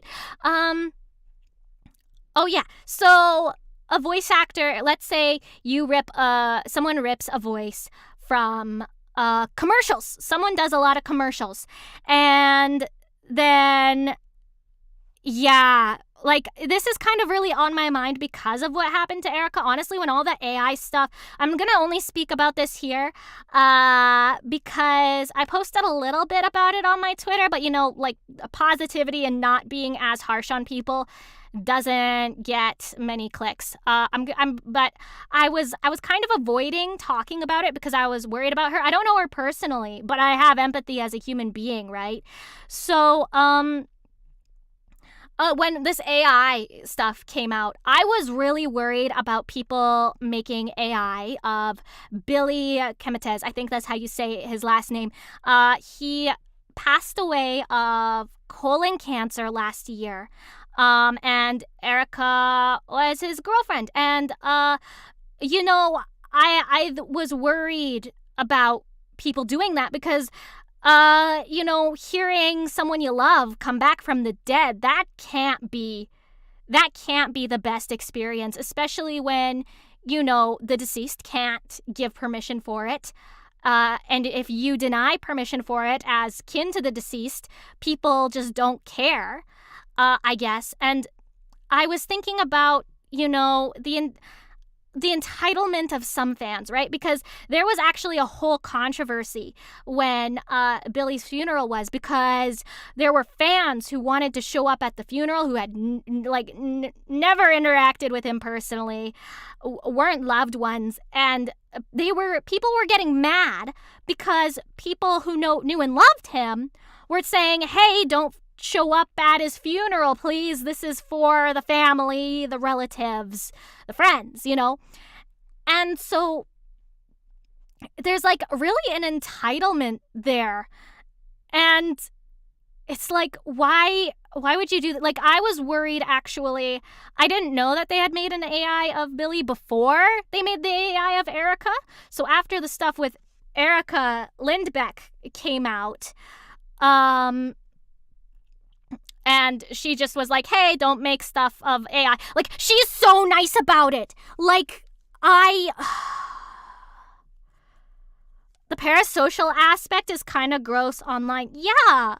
Like, I was thinking about, too, like, Zelda Williams, quite a while ago, I saw her post. She was upset because someone made, like, an AI of her father, and it wasn't just the AI voice. It was, like, an AI, like, person that they were, like, making this AI person of her father act scenes. And she was very disturbed by that, and that's entirely understandable. Like, can you imagine being like, yes, I want to remember my father or loved one or whatever, and so you go and, like, you're like, haha, thing, I want to look up clips from a thing that my father was in, and then you get this stuff that someone made with AI of your loved one, and, you know, you can make them say things that they never believed in. And, like, with politics and stuff, like, I'm not in the United States, so I look at that and I'm like, what the fuck is going on here? But, like, people can make people with AI, like, say slurs and stuff. And, you know, I already think of, for example, cancel culture and victims. So it's very important for when somebody with clout is doing something bad, it's very important for it to be called out. But if somebody just doesn't like somebody with clout, they can just put words in their mouth. And if AI gets better, well, you won't be able to tell if it's real or fake. And when it's real, people might be like, well, it's fake. It's AI. And so I'm worried about that. But back to, like, the Erica thing. I didn't know that there was already a Billy AI before there was an Erica one. And so I was worried about posting about it because I didn't want people who, I don't understand the hatred of English VAs, like, that some people have. I was worried that they would just make an AI of Billy just to hurt her, honestly. And it's so, like, and wanting, like, seeing people post things about wanting AI to replace real voice actors and get a real job and stuff, like, I don't think they understand how much work this job actually takes and how many people put in so much work and still don't make it. So the people that do, I don't get, and I'm disabled too. So, like, if you tell me to get a real job, I'll be like, this is my real job. Like, they're like, go work at McDonald's. I'm like, I'm disabled though. I'm disabled. People are really doing that? That's nuts. It's, like, mostly, like, the degenerate side of, like, Twitter and stuff that want real voice actors to get replaced. But I made a post, and of course it didn't get as much traction because it's not positive, but I think that a lot of the fans who make the voice AIs don't realize that by doing that, they're actually hurting the people that they look up to. So because if you can make that actually interferes with a voice actor's contract. So say Genshin Impact character, for example. Let's say there's an AI of a Genshin Impact character, and you make that AI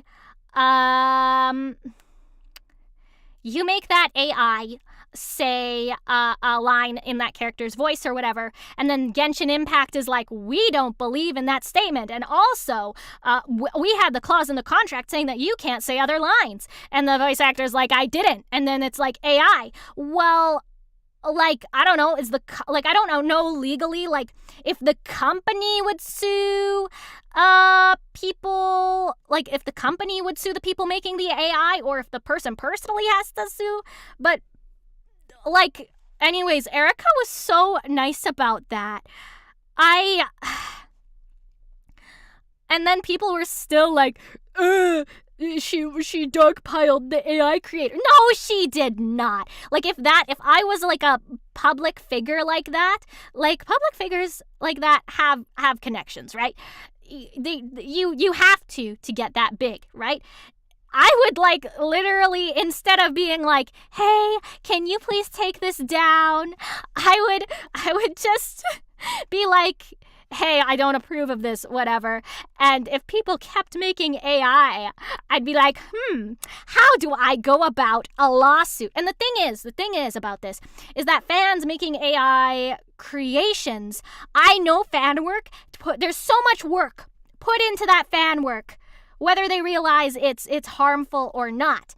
And so I would be like, okay, let's just wait. Okay, 1 fan work, 2 fan work, 3 fan work, 4. I wonder how many hours of work that was. Ooh, I see lots of fan works. How about a total of like hundreds and hundreds of hours of work? And now it's time to sue. So all those hundreds of hours just get deleted. Bye-bye. Like I would be like vengeful about it in that way. Like, because I don't know, like, if you disrespect me, I am not very nice. I've worked with many VAs. Let me tell you, as convenient as AI sounds, I still prefer human actors. Not just out of ethic, but human VAs often accidentally make a line sound better. Yeah, because human voice actors understand comedy. And I was actually talking about this a bit with someone who is like, oh yeah, AI, like you can have someone engineer things to sound even better than human actors. And so I was thinking, so like, but this thing I don't understand is if you have to have an engineer the prompts to get the sound you want, then someone still has to be trained. There's still a human behind it, but the human feeds it into the robot.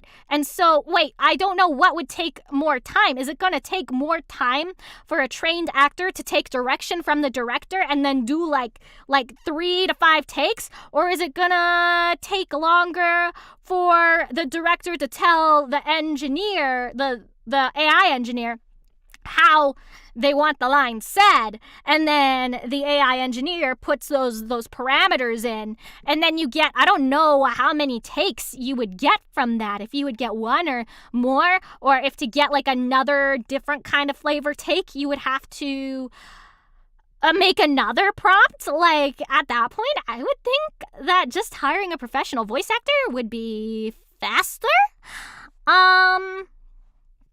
I also believe that once AI becomes more of a paid service, the demand/novelty will wear off. Yeah, of course. And I actually think that part of the reason why this AI stuff is like coming up in voice work, I mean, it's fun for yeah, the clicks, the giggles, all of that stuff.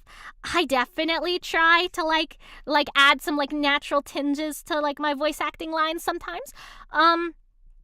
Oh yeah, I was thinking as well is like you need somewhat clean audio to get like a real sounding human voice, right? And people invest a lot of money in the education for that. They invest a lot of money in the equipment. Like, who's going to invest the money in the equipment if you're just going to rip their voice and be like, here, have the voice? Not very many people. So you'll have only like a limited amount of voices. Something else I was thinking about is like, also, hi Sophia, welcome.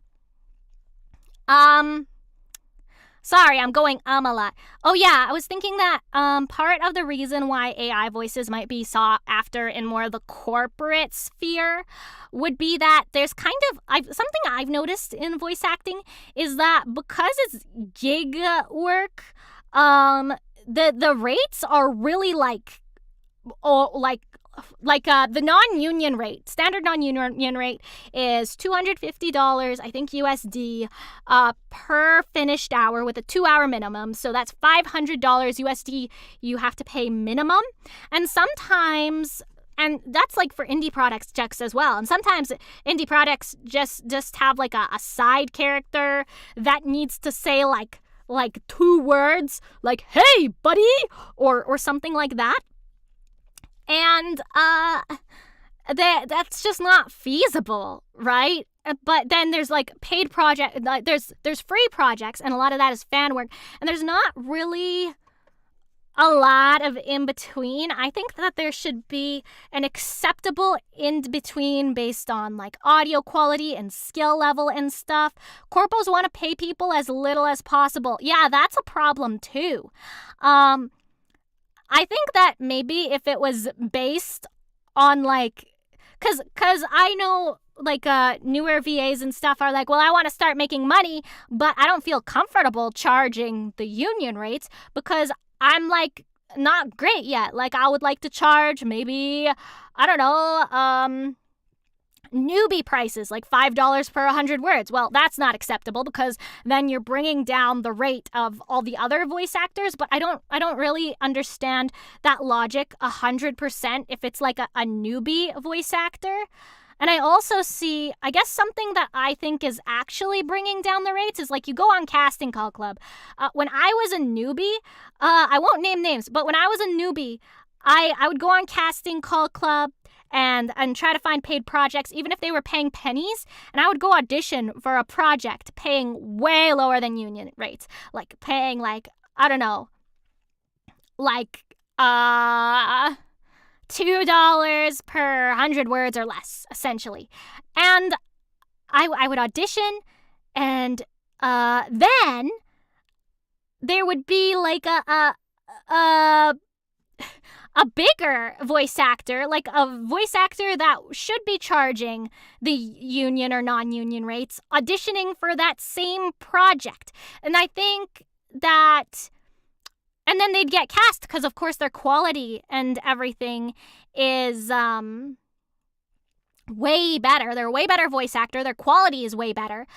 Like of course people think that they can pay voice actors very little when literal industry voice actors will go on to Casting Call Club and audition for way below regular rate things. And I understand that, like, people have bills to pay and stuff, but I think that if you're doing that, you can't be complaining about people like newbies undercutting. Like, I think that there should be like more steps, right? Like, if you're a newbie and you have maybe an XLR microphone and you're just starting off, maybe those being an alternate to same problems with writers and artists too. Yeah. And plus, it's just the fandom side. We love the social aspect of it, being able to meet your favorite VA and interact with them. Yeah, you can't do that with AI. They're not a real human. You can't ask your favorite AI actor if they ship your ships. If I can't get a certain actor back for retakes, I'll just work with the lines they recorded for me, or God forbid, recast them, but I will never use AI. I need natural sounding human dialogue. Yeah, I think that, like, even if a thing that would be good, that would actually, I think it would benefit voice actors and reduce the use of AI. Like, I'll go on YouTube and I will see, like, videos explaining things or whatever, and they'll be like 10, 15-minute long videos, and they'll use an AI voice. Like movie recaps or anime recaps. And most of them that I've seen, unless they're like super duper popular and have the budget for bigger voice actors, will use AI because it is not feasible for them to pay at least $500 for a 15-minute YouTube video explaining a thing. So I see lots of offers on the internet like, hey, $5 for this 1,000-word script. And that is absolutely atrocious by my standards. But I think if you are a newbie, if it's a newbie VA and it's an alternative to AI voices, I think that that's good, especially if it's like a new YouTube channel. A lot of the people utilizing AI, like I see people on Twitter being like, well, voice acting is a luxury. Yeah, it is with the prices, it either being free fan projects or at least $500 for anything else. Of course, yeah, it is. But if it was like less of a luxury and more accessible, like I don't think that a a newbie VA with a USB mic and like, I don't know,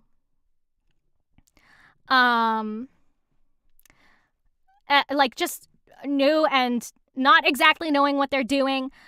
I don't think that them getting paid $5 for 500 or even 100 words is going to bring down the rate of union voice actors, because union voice actors aren't going for those jobs. They could at least voice it themselves. Jeez. But some people realize that they're like not a good voice actor, or they'd rather just throw it into an AI because the AI sound itself has kind of become a trend. Like I've had people come in to my like message me like, hey, can you do a voice in this style for my YouTube channel? And the reference they send is AI. And I'm like, why, yes, I can replicate that style. I hate that it's easy money argument. With that logic, why pay athletes or comedians? Yeah, it's voice acting is not easy money at all, because so there's not a lot of TikTok voices too. A lot of newbie VAs, I think, are discouraged from like even giving themselves a lower prices, even though they are definitely not worth union prices. And I don't mean that in like a way where I'm looking down on them. I mean that in a way like, okay, well, they're going to be auditioning for these jobs that they are not qualified for, and then they're never going to get the jobs. And because they're never getting these jobs that they're not qualified for, they're never getting more experience and they're never adding to their resume.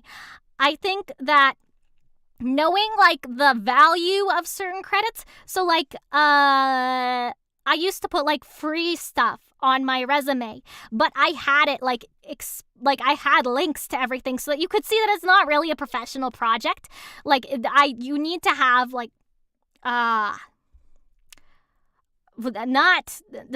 trying to think of the clarity. No, that's the wrong word. Oh well. You need to be not hiding the nature of your credits. So if there was like yeah, you hire people to say the stuff you want. And like some people are good at writing, some people are good at other things. I am awful at writing. I absolutely awful. Voice acting though, I can do. Yes, transparent. People need to be transparent about their credits. So like I don't even think it's really not gonna hurt union rates if newbie voice actors who are not even in their competitor pool, like there needs to be like different pools, like the newbie voice actors in this pool price point, like the kind of better ones at this price point pool, and like the big ones, and you're trying to move up into the bigger pools. Because the other thing is, how are these new voice actors supposed to invest in all this equipment you need for the big jobs and the lessons and the classes if you can only work on free projects or union and non-union projects? And you also have to do stuff to be part of the union, so like non-union projects. You're not gonna get any of those non-union roles when you're new, so you're not gonna be making any money, so you can't invest in your thing. Okay, bye, Platty. So I think, yeah. I mean that might be a controversial take, that there needs to be like more price tiers for different voice actors. Like I think it would be great if if a site like Casting Call Club, like, and I know that would take money and stuff, like not even, I'm not saying Casting Call Club should do this. Like I'm thinking if there was another voice actor hub, that it would be great if people could send in their auditions and then get a or send in a sample and get a recommendation of what they should charge based on their skill, their sound equipment, everything. And then they kind of go into that pool. Another thing that I see with voice acting that sucks is people, like even on non-union projects and stuff, or union projects, I saw someone today saying that it's been months and Hoyoverse has not paid them for a Genshin Impact character they did. I don't know if this was a main character or if this was a side character, but Hoyoverse has not paid them for months. And so voice actors can't pay their rent because they're not even getting paid for the non-union jobs. They're like, okay, I'm going to make $500 from this non-union job. And then they just don't get paid. And so I think that there needs to be like a thing like, okay, you pay me half up front. Like, I don't take jobs that I don't think I'm going to get paid for. Like, if there's a price, I don't take jobs I'm not 100% sure I'm going to get paid for. So that's where things like I'm going to use Upwork as an example. People put money into their Upwork like wallet and then they hire you. So when you do the thing, you are 100% going to be paid within the time frame that website gives. And it's kind of sucks that in the voice acting community, and I understand why, it's because of undercutting rates, but we don't have a website like that where it guarantees that we get paid. Like, and we have to chase people around to get paid for our work. So yeah, and anyways, that was like a rant. I'm gonna go back to, I want to watch the film theory, The Deadliest Magic School Bus Field Trip. I am very intrigued by this. I give it a like preemptively because it is the Magic School Bus. Alright, children, who's ready to go on a field trip to see the stars? You mean somewhere like a planetarium or a museum? Please let this be a normal field trip. As if. You know that's not how the Frizz rolls. Has anyone seen Matt? We're going to blast off towards the heavens for science. Miss Frizzle? Yeah. Off in 3, Miss Frizzle? 2, We're missing Matt! 1. Oh. Blast off! Been wanting to watch that too. Cool. Yeah, I just saw it on my recommended. I was like, I need this. Film theory. Hello, Internet. Welcome to Film Theory, Good night. where it's time for a pop quiz. Question 1. Do you recognize this voice? It's me, head editor Dan. Hi, hello. Matt lost his voice at VidCon. What? So yeah. Sorry. Me. Question 2. I'm not restarting it. Are you sure? You should probably go double check. Good. Only like 5% of my viewers are subscribed, by the way. That I liked me some science class in grade school. Why else would I edit for The Magic School Bus. I was so into science that they let me go to Challenge, which is where we just basically made slime for an hour. Now, if only I had the foresight to make a YouTube channel. No, it wasn't just the video Anyway, you knew I'm a so day in sorry. science class was going to be extra special when the teacher wheeled in that ginormous CRT TV and popped in a VHS tape packed with some classic good old edutainment. Yes, thank you. I'm totally aware that I just aged myself by mentioning VHS. I'm an internet boomer and I'm dealing with it. But something nerds of the 90s, aughts, and 20-teens can all agree on, though, the Magic School Bus was freaking awesome. Miss Frizzle It was the freaking awesome. embodiment of the perfect teacher, engaging her class with legitimately interesting topics and taking our I remember students having on a wacky CTA field trips to TV. give some It's real fun. hands-on learning. Whether it was traveling It's through great. time to visit the age of the dinosaurs, or that one time when they traveled inside one of the students' Arnold to study the human body. Oh, I remember that episode. I remember the episode where they turned into bees too. It was so funny. Those trips were a bit, how do I put this?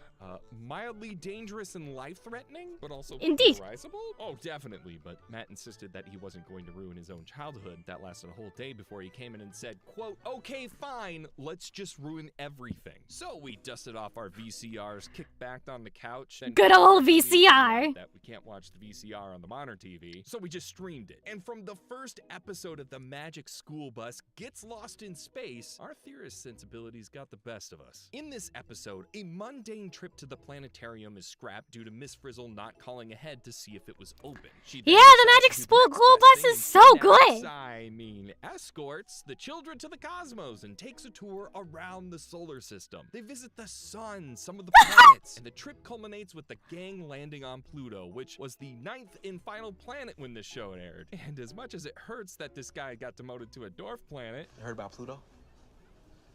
It's messed up, right? it was totally justified. There are 5 confirmed dwarf planets in our system, and if Pluto's a planet, they all are. Ripperonis. Anyway, near the very end of the very first episode, as the class are exploring the surface of the Gimli-sized Pluto, one of the kids, Arnold, has had enough. In a fit of rage, he rips off his space helmet and instantly freezes. I mean, 1 second and boom, he looks like one of those janky Sonic the Hedgehog ice cream. I loved eating those Sonic the Hedgehog things. I know I'm trying to enjoy this as Also, I liked the glasses shining thing. Edutainment, but that can't be possible, right? I know space is cold, but you can't just go from annoying Arnold to X-Men Iceman in an instant, can you? So like the very normal human being Matt is, he dove into the scientific realism of this 90s cartoon with a school bus. Just a very normal thing to do. Because while looking into the truth behind the science here, Matt fell into a rabbit hole bigger than our own solar system. You see, loyal theorists, Miss Frizzle's antics would have gotten the whole class killed many times over before they reached the edge of the solar system, dooming not only Arnold, but all of the kids in the class. That's a lot of gravestones. Our Miss Frizzle is the Grim Reaper.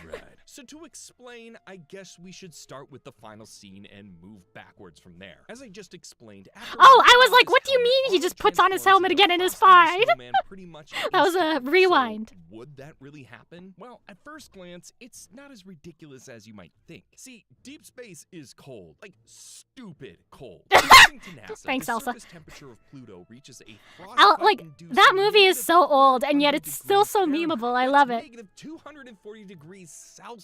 Just to give you a comparison here, the coldest temperature ever recorded on Earth was in Antarctica at negative 89.2 degrees Celsius, or negative 128.6 Fahrenheit. So when Arnold takes off his helmet, he's a goner, right? Well, not necessarily. And to understand why, we need to discuss what temperature is at an atomic level. When we talk about doesn't that mean he'd get like squished? It's the frigid vacuum of space, or that scalding cup of coffee you spilt in your lap. What we are actually talking about is how much the molecules in said empty space or boiling seed soup are bouncing into each other. Boiling seed soup. It's boiling bean soup. Of energy in the form it's of coffee. The more collisions, the more heat is released, and the higher the temperature of something is. When something hot makes contact with something cold, like say, I don't know, the face of a red-headed 4th grader being exposed to the bleak void of space, that energy transfers from the hot thing to the cold thing until it evens out. Fun fact, there is a limit to how cold something can be. This is known as absolute zero, which is the point where the molecules don't move at all and thus don't release any heat. And when you look at that number, coffee isn't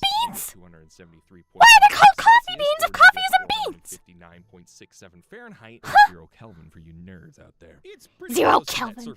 I remember Kelvin. Despite the nearly 500 I thought it was degree difference between bean powder. The temperature of 37 degrees Celsius or 98.6 Fahrenheit, it's not like all of Arnold's heat is going to rush out at once. It would take somewhere between 12 to 26 hours for a human to freeze solid out in space, and given that only Arnold's head is directly exposed, that would likely take much longer. And thankfully, the kids think I like how they're they can get animating his Arnold eyes. back on the school bus in a matter of seconds. So while it wouldn't be comfortable, Arnold wouldn't be becoming an ice sculpture as quickly as we see in the cartoon. And speaking of, where is the world's best teacher? Peanuts aren't nuts! Standing by as her students are being the Dark Cloud, why are you doing this? Her principal is probably going to have a word with her when they get back to Earth. Now, while Arnold might survive his brief encounter with the chill of Pluto, this little maneuver still would have killed him, just not for the reasons you might expect. As soon as Isn't it the vacuum thing? The pressure of the oxygen inside his lungs would be released into space like a shaken up can of Diet Coke. We briefly touched on this in our episode about Portal 2's brief pit stop on the moon over on our sister location, Game Theory. But it's worth reiterating here. A Dan Seibert survival tip. If you were ever stupid enough to remove your helmet off, I blame science, really.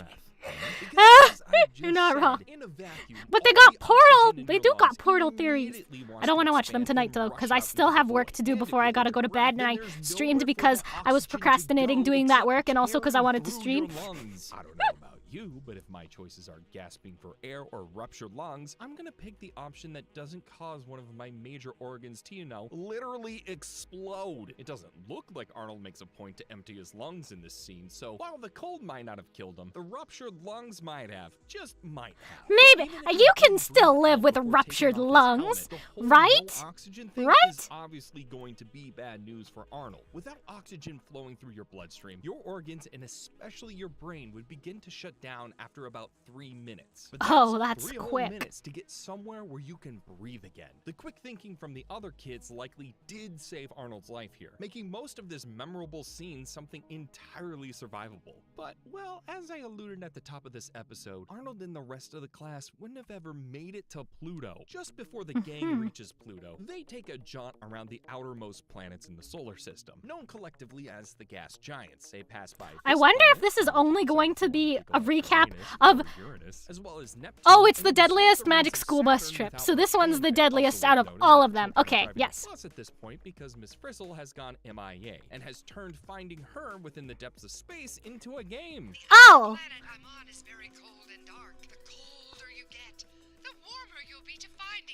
Oh, great. Now it's a riddle. Yeah, you know, the worm, like, Miss Frizzle was really irresponsible, wasn't she? Yeah. Lost in space? We're lost in space without a teacher. What are we gonna do? What are we gonna do? What are we gonna do? Yeah, it's gonna take more than a trip to the guidance counselor's office to work through this trauma. Anyway, the gas giant. Frizzle better be paying for the therapy. Why did no one sue Frizzle? Did they just not believe their kids? Yeah, I went to outer space. I mean, that's not very believable, but. It's one of the planet's most iconic features. But what you might not know, that it's not just a cool aesthetic feature or a beauty mark. It's a massive hurricane-like storm that's been raging since at least the 1830s. And what's more, as of April 3rd, 2017, the storm is approximately 16,350 That's a really big storm. That's scary. Miles, meaning that Jupiter's Great Red Spot is wider than the entire Earth. Oh no! Size isn't the only frightening factor the storm has going for it. This is why I hate outer space. It's so scary. Recorded on Earth was a blistering 231 miles per hour, or about 372 kilometers per hour, recorded on Mount Washington in. Okay, but I'm already small enough that I can be blown over by the wind. Before I had the injury again, I was trying to snowboard. I usually skeet, but I was trying to snowboard. I got stuck at the top of the hill because the wind kept blowing me over, and I couldn't snowboard down the hill. New Hampshire in 1934. But wind speeds in the Great Red Spot can reach upwards to 400 miles per hour, or about 644 kilometers per hour. Just under double the speeds fast. Now, flying into the dense atmosphere of Jupiter with speeds that fast, I think that wouldn't just blow me over. I think that would tear me limb from limb. Magic school bus after all, so I'll leave that be. But magic wouldn't protect the kids from letting the storm into the bus. In order to collect would it proof of not? their visit, the kids open a spigot that allows the gases of the red spot to pour into the bus. Now, with those 400 miles per hour speeds, ooh, that's scary. I don't like looking at that. Window on the fastest train, but that is nothing compared to the sheer weight of the atmosphere that would begin pouring into the bus at that incredible speed. Remember earlier when we talked about all of the air wanting to get out of Arnold's lungs? Ooh, there's a nice little beat in the background. I like it. Because of air pressure. Basically how much the air inside of something pushes up against the walls of its container. Since there isn't a ton of gas in Pluto's atmosphere, the air pressure would be higher in Arnold's lungs than on Pluto. But on Jupiter, you have the opposite problem. The air pressure on the quote-unquote surface of Jupiter is so you just get crushed, 10 times I that think. Of Earth, or say the interior of like a what happens if you go bus too deep into the ocean. comfortable. Long and short of it is, Jovian gas wouldn't just trickle in with the spigot. It would instantly flood the interior of the bus, and that could cause some serious complications depending on what it's made of. Despite decades of study, scientists aren't 100% sure what the big red spot is made I mean, it's of. not like Some we can theories just go suggest over there it's and get a ammonia sample. reacting to acetylene, both of which would burn the inside of your lungs and throat on contact. Others suggest that the red spot, like the rest of So you Jupiter, could is composed of spontaneously hydrogen and combust, helium. essentially. Either way, this would be awful news for the children, who would likely be thrown around by the 400 miles per hour wind, spewing toxic or unbreathable gases into the bus's cabin. And frighteningly, this would likely be the least painful cause of death for these kids on this field trip from hell. Before suffocating on Jupiter, the class dodges some asteroids in the asteroid belt and makes a quick pit stop to Mars. Now, without a magnetic field and a painfully thin atmosphere, a prolonged stay on the Martian surface could be dangerous due to Yeah, don't walk around in a flood. That thing's gonna the current is going to push you over, and then it's gonna be really hard to get back up and not drown.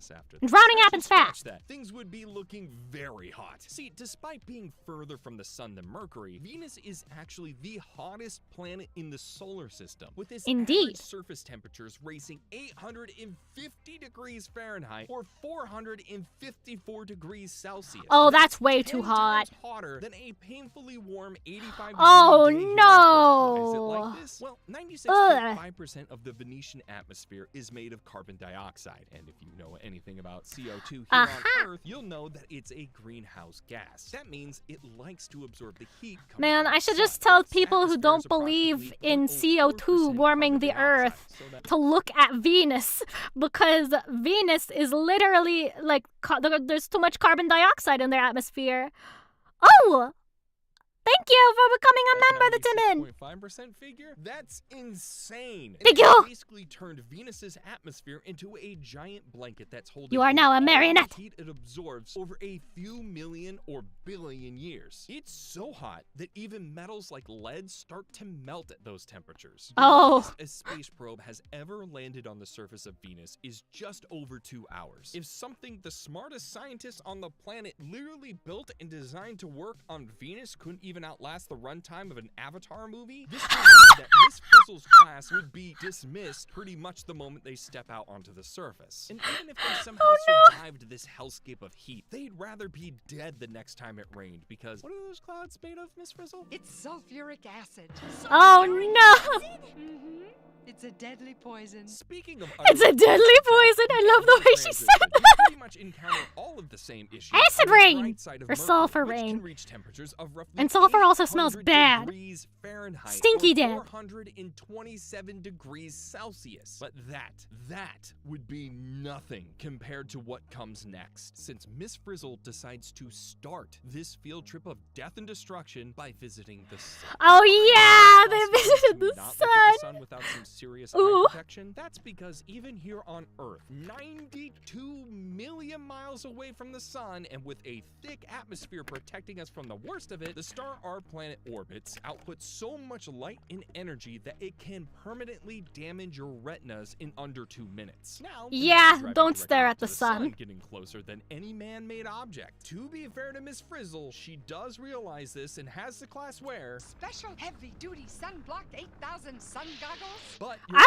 want heavy-duty 8,000 sun goggles. To tell exactly how close the class gets, but we do see the bus flying close to a plume of plasma that blasts off the solar surface. These are known as coronal mass ejections, which can sometimes stretch as far as 1 million miles away from the sun's surface, which means that that is a long string of fire. 1 million miles of our local star. That Oh. might sound like it's far, but in terms of astronomical distances, it isn't. The sun is big, loyal theorists. I'm sure you knew that. And getting that big close boy would be devastating. The Parker Solar Probe, which is on its way to the sun right now, will be the closest man-made object ever to go near the sun. It was specifically designed to get close to our star, but at its closest, it will still be about 4 million miles away. 4 million? About 3 Holy. million miles away, the temperatures of just being near the sun will already be enough to cause those NASA spacesuits to fail. Basically, if you were really going to get close to the sun, it would look less like a fun edutainment cartoon cartoon and more like the sci-fi horror movie Sunshine.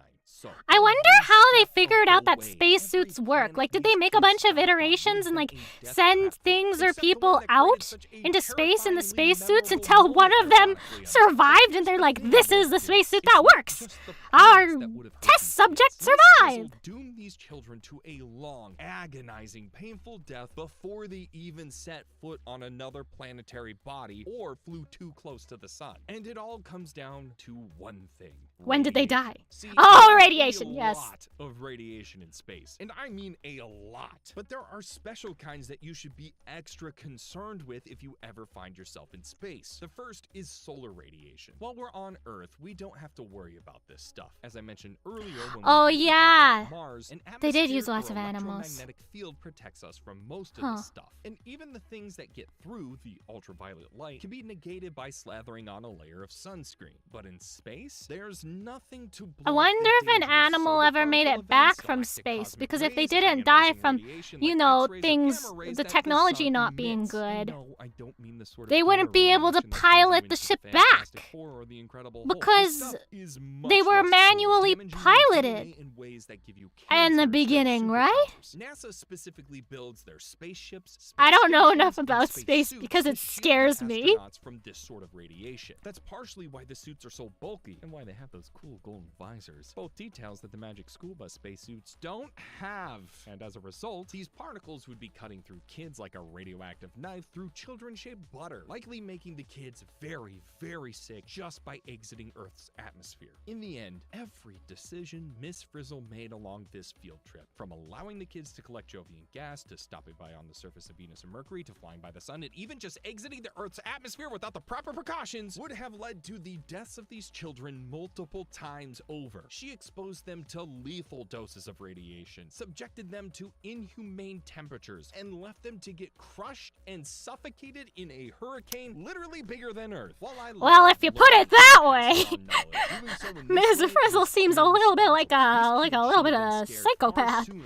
than when Arnold took off his helmet. The one thing in this trip that, ironically, they would have survived with minimal injuries. All in all, Miss Frizzle gets an— A cat survived and they dissected it?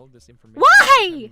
I would want nothing more than to go on this field trip. I want to go to space. But hey, that's just a theory. A film theory. And cut. Man, kids' program can sometimes be scary. And hey, what? Very scary. Oh my gosh. I need to Google this. Let me just get rid of this. I'll go put on the chatting screen. Animals in outer space.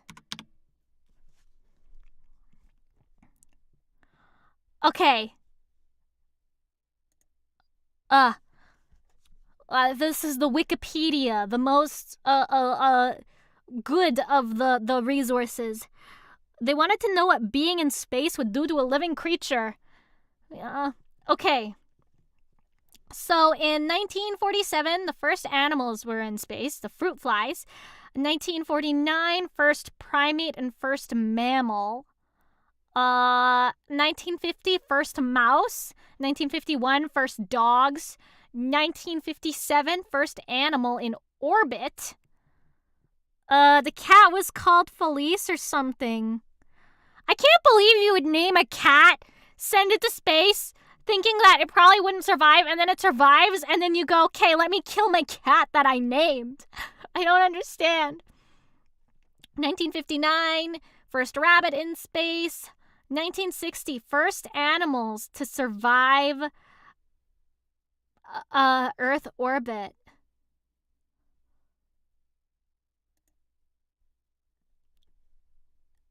What? Okay, so Belka and Strelka, so these are Russian names, are dogs that spent a day in space aboard the thing that I can't pronounce on August 19th, 1960, before safely returning to Earth. Felichette. Oh. They are the first higher living organisms to survive a trip to outer space. They were accompanied by 42 mice, a gray rabbit, 2 rats, flies, and several plants and fungi. All passengers survived. These were the first Earthborn creatures to orbit and return alive. Okay.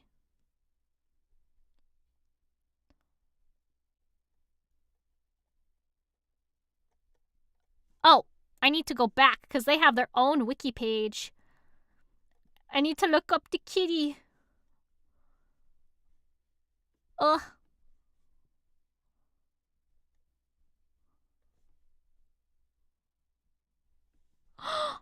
What's this? What's this? On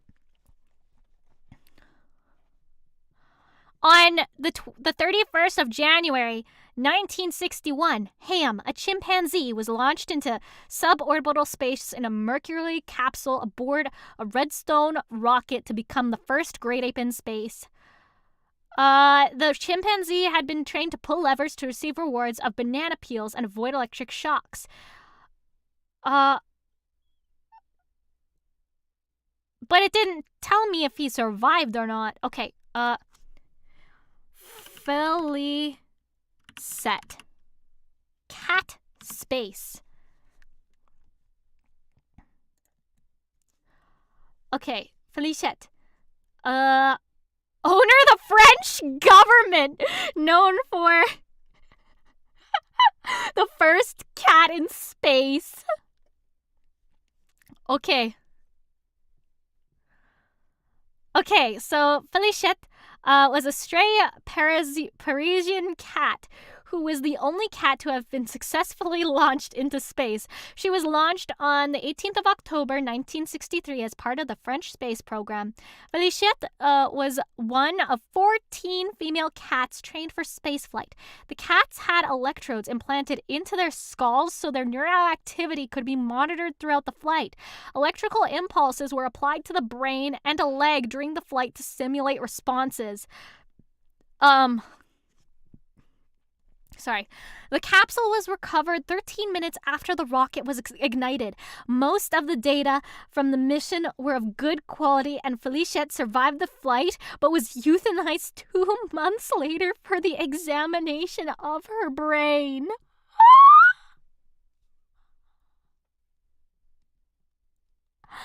Felicette had the designation of C341, so not even really a real name. Before the flight and after the flight, the media gave her the name Felix after Felix the cat. Felicette. Then they modified this to the feminine Felicette and adopted it as her official name. She has been commemorated on postal stamps around the world, and a statue with her likeness is on display at the International Space University. France's feline biological rocket payloads were preceded by rats and followed by monkeys. So did they send 14 cats into space? And Felicette was the only one who survived, and then they euthanized her to look at her brain? On the picture thing, you can see, I think you can see the thing. Bruh! I hate this. 2 months after the launch. Oh, never mind. She was the first cat, I think. So, a second cat was launched into space by the French on the 24th of October. An explosive bolt that would release the rocket from the launch pad failed to function, causing the rocket to launch at an extreme angle. The radio transponders stopped working on the launch pad, which created difficulties in finding the rocket. A helicopter spotted the parachute but was unable to land, so the agency dispatched ground vehicles. They were unable to get past some barbed wire. The next day, a helicopter was again dispatched and able to land at the site. The nose cone where the payload was housed was heavily damaged, and the cat had died. Yeah, space race was fricked up. Yeah. Well, I'm scared of outer space and the ocean, so, I don't know much about it, and then they killed cats. Of the remaining 12 cats that were trained, the fate of 11 is known. One cat's health was deteriorating after the electrode surgery, so the scientists had them removed. The group adopted her as their mascot and gave her the name Scooby-Doo. Scooby-Doo! As she had a Scooby-Doo braid around her neck, a popular style at the time. The other 9 cats were euthanized at the end of the program. At the end of the program? So, after the... was that for the brain studies stuff, or was that just, we don't want to take care of these cats anymore, we're going to euthanize them? What the fuck? France continued its biological payload research, changing to monkeys. A monkey known as Martine was launched on the 7th of March, 1967, and Pierrette 6 days later. They were both successfully recovered. France concluded biological payload research at the national level with these flights, but later worked on biological payloads with the Soviet Union in the 1970s. Why? Why is humanity like this? Why? Like, I understand research and stuff, and, like, most of what we have that is, like, good knowledge came from, like, the suffering of others. But why? I, too, am grossed out, mortal. You know what? I think it is time for me to end this stream. I still have work to do.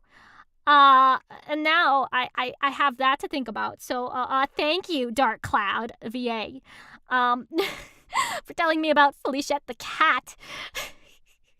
Good night, everybody. Bye-bye.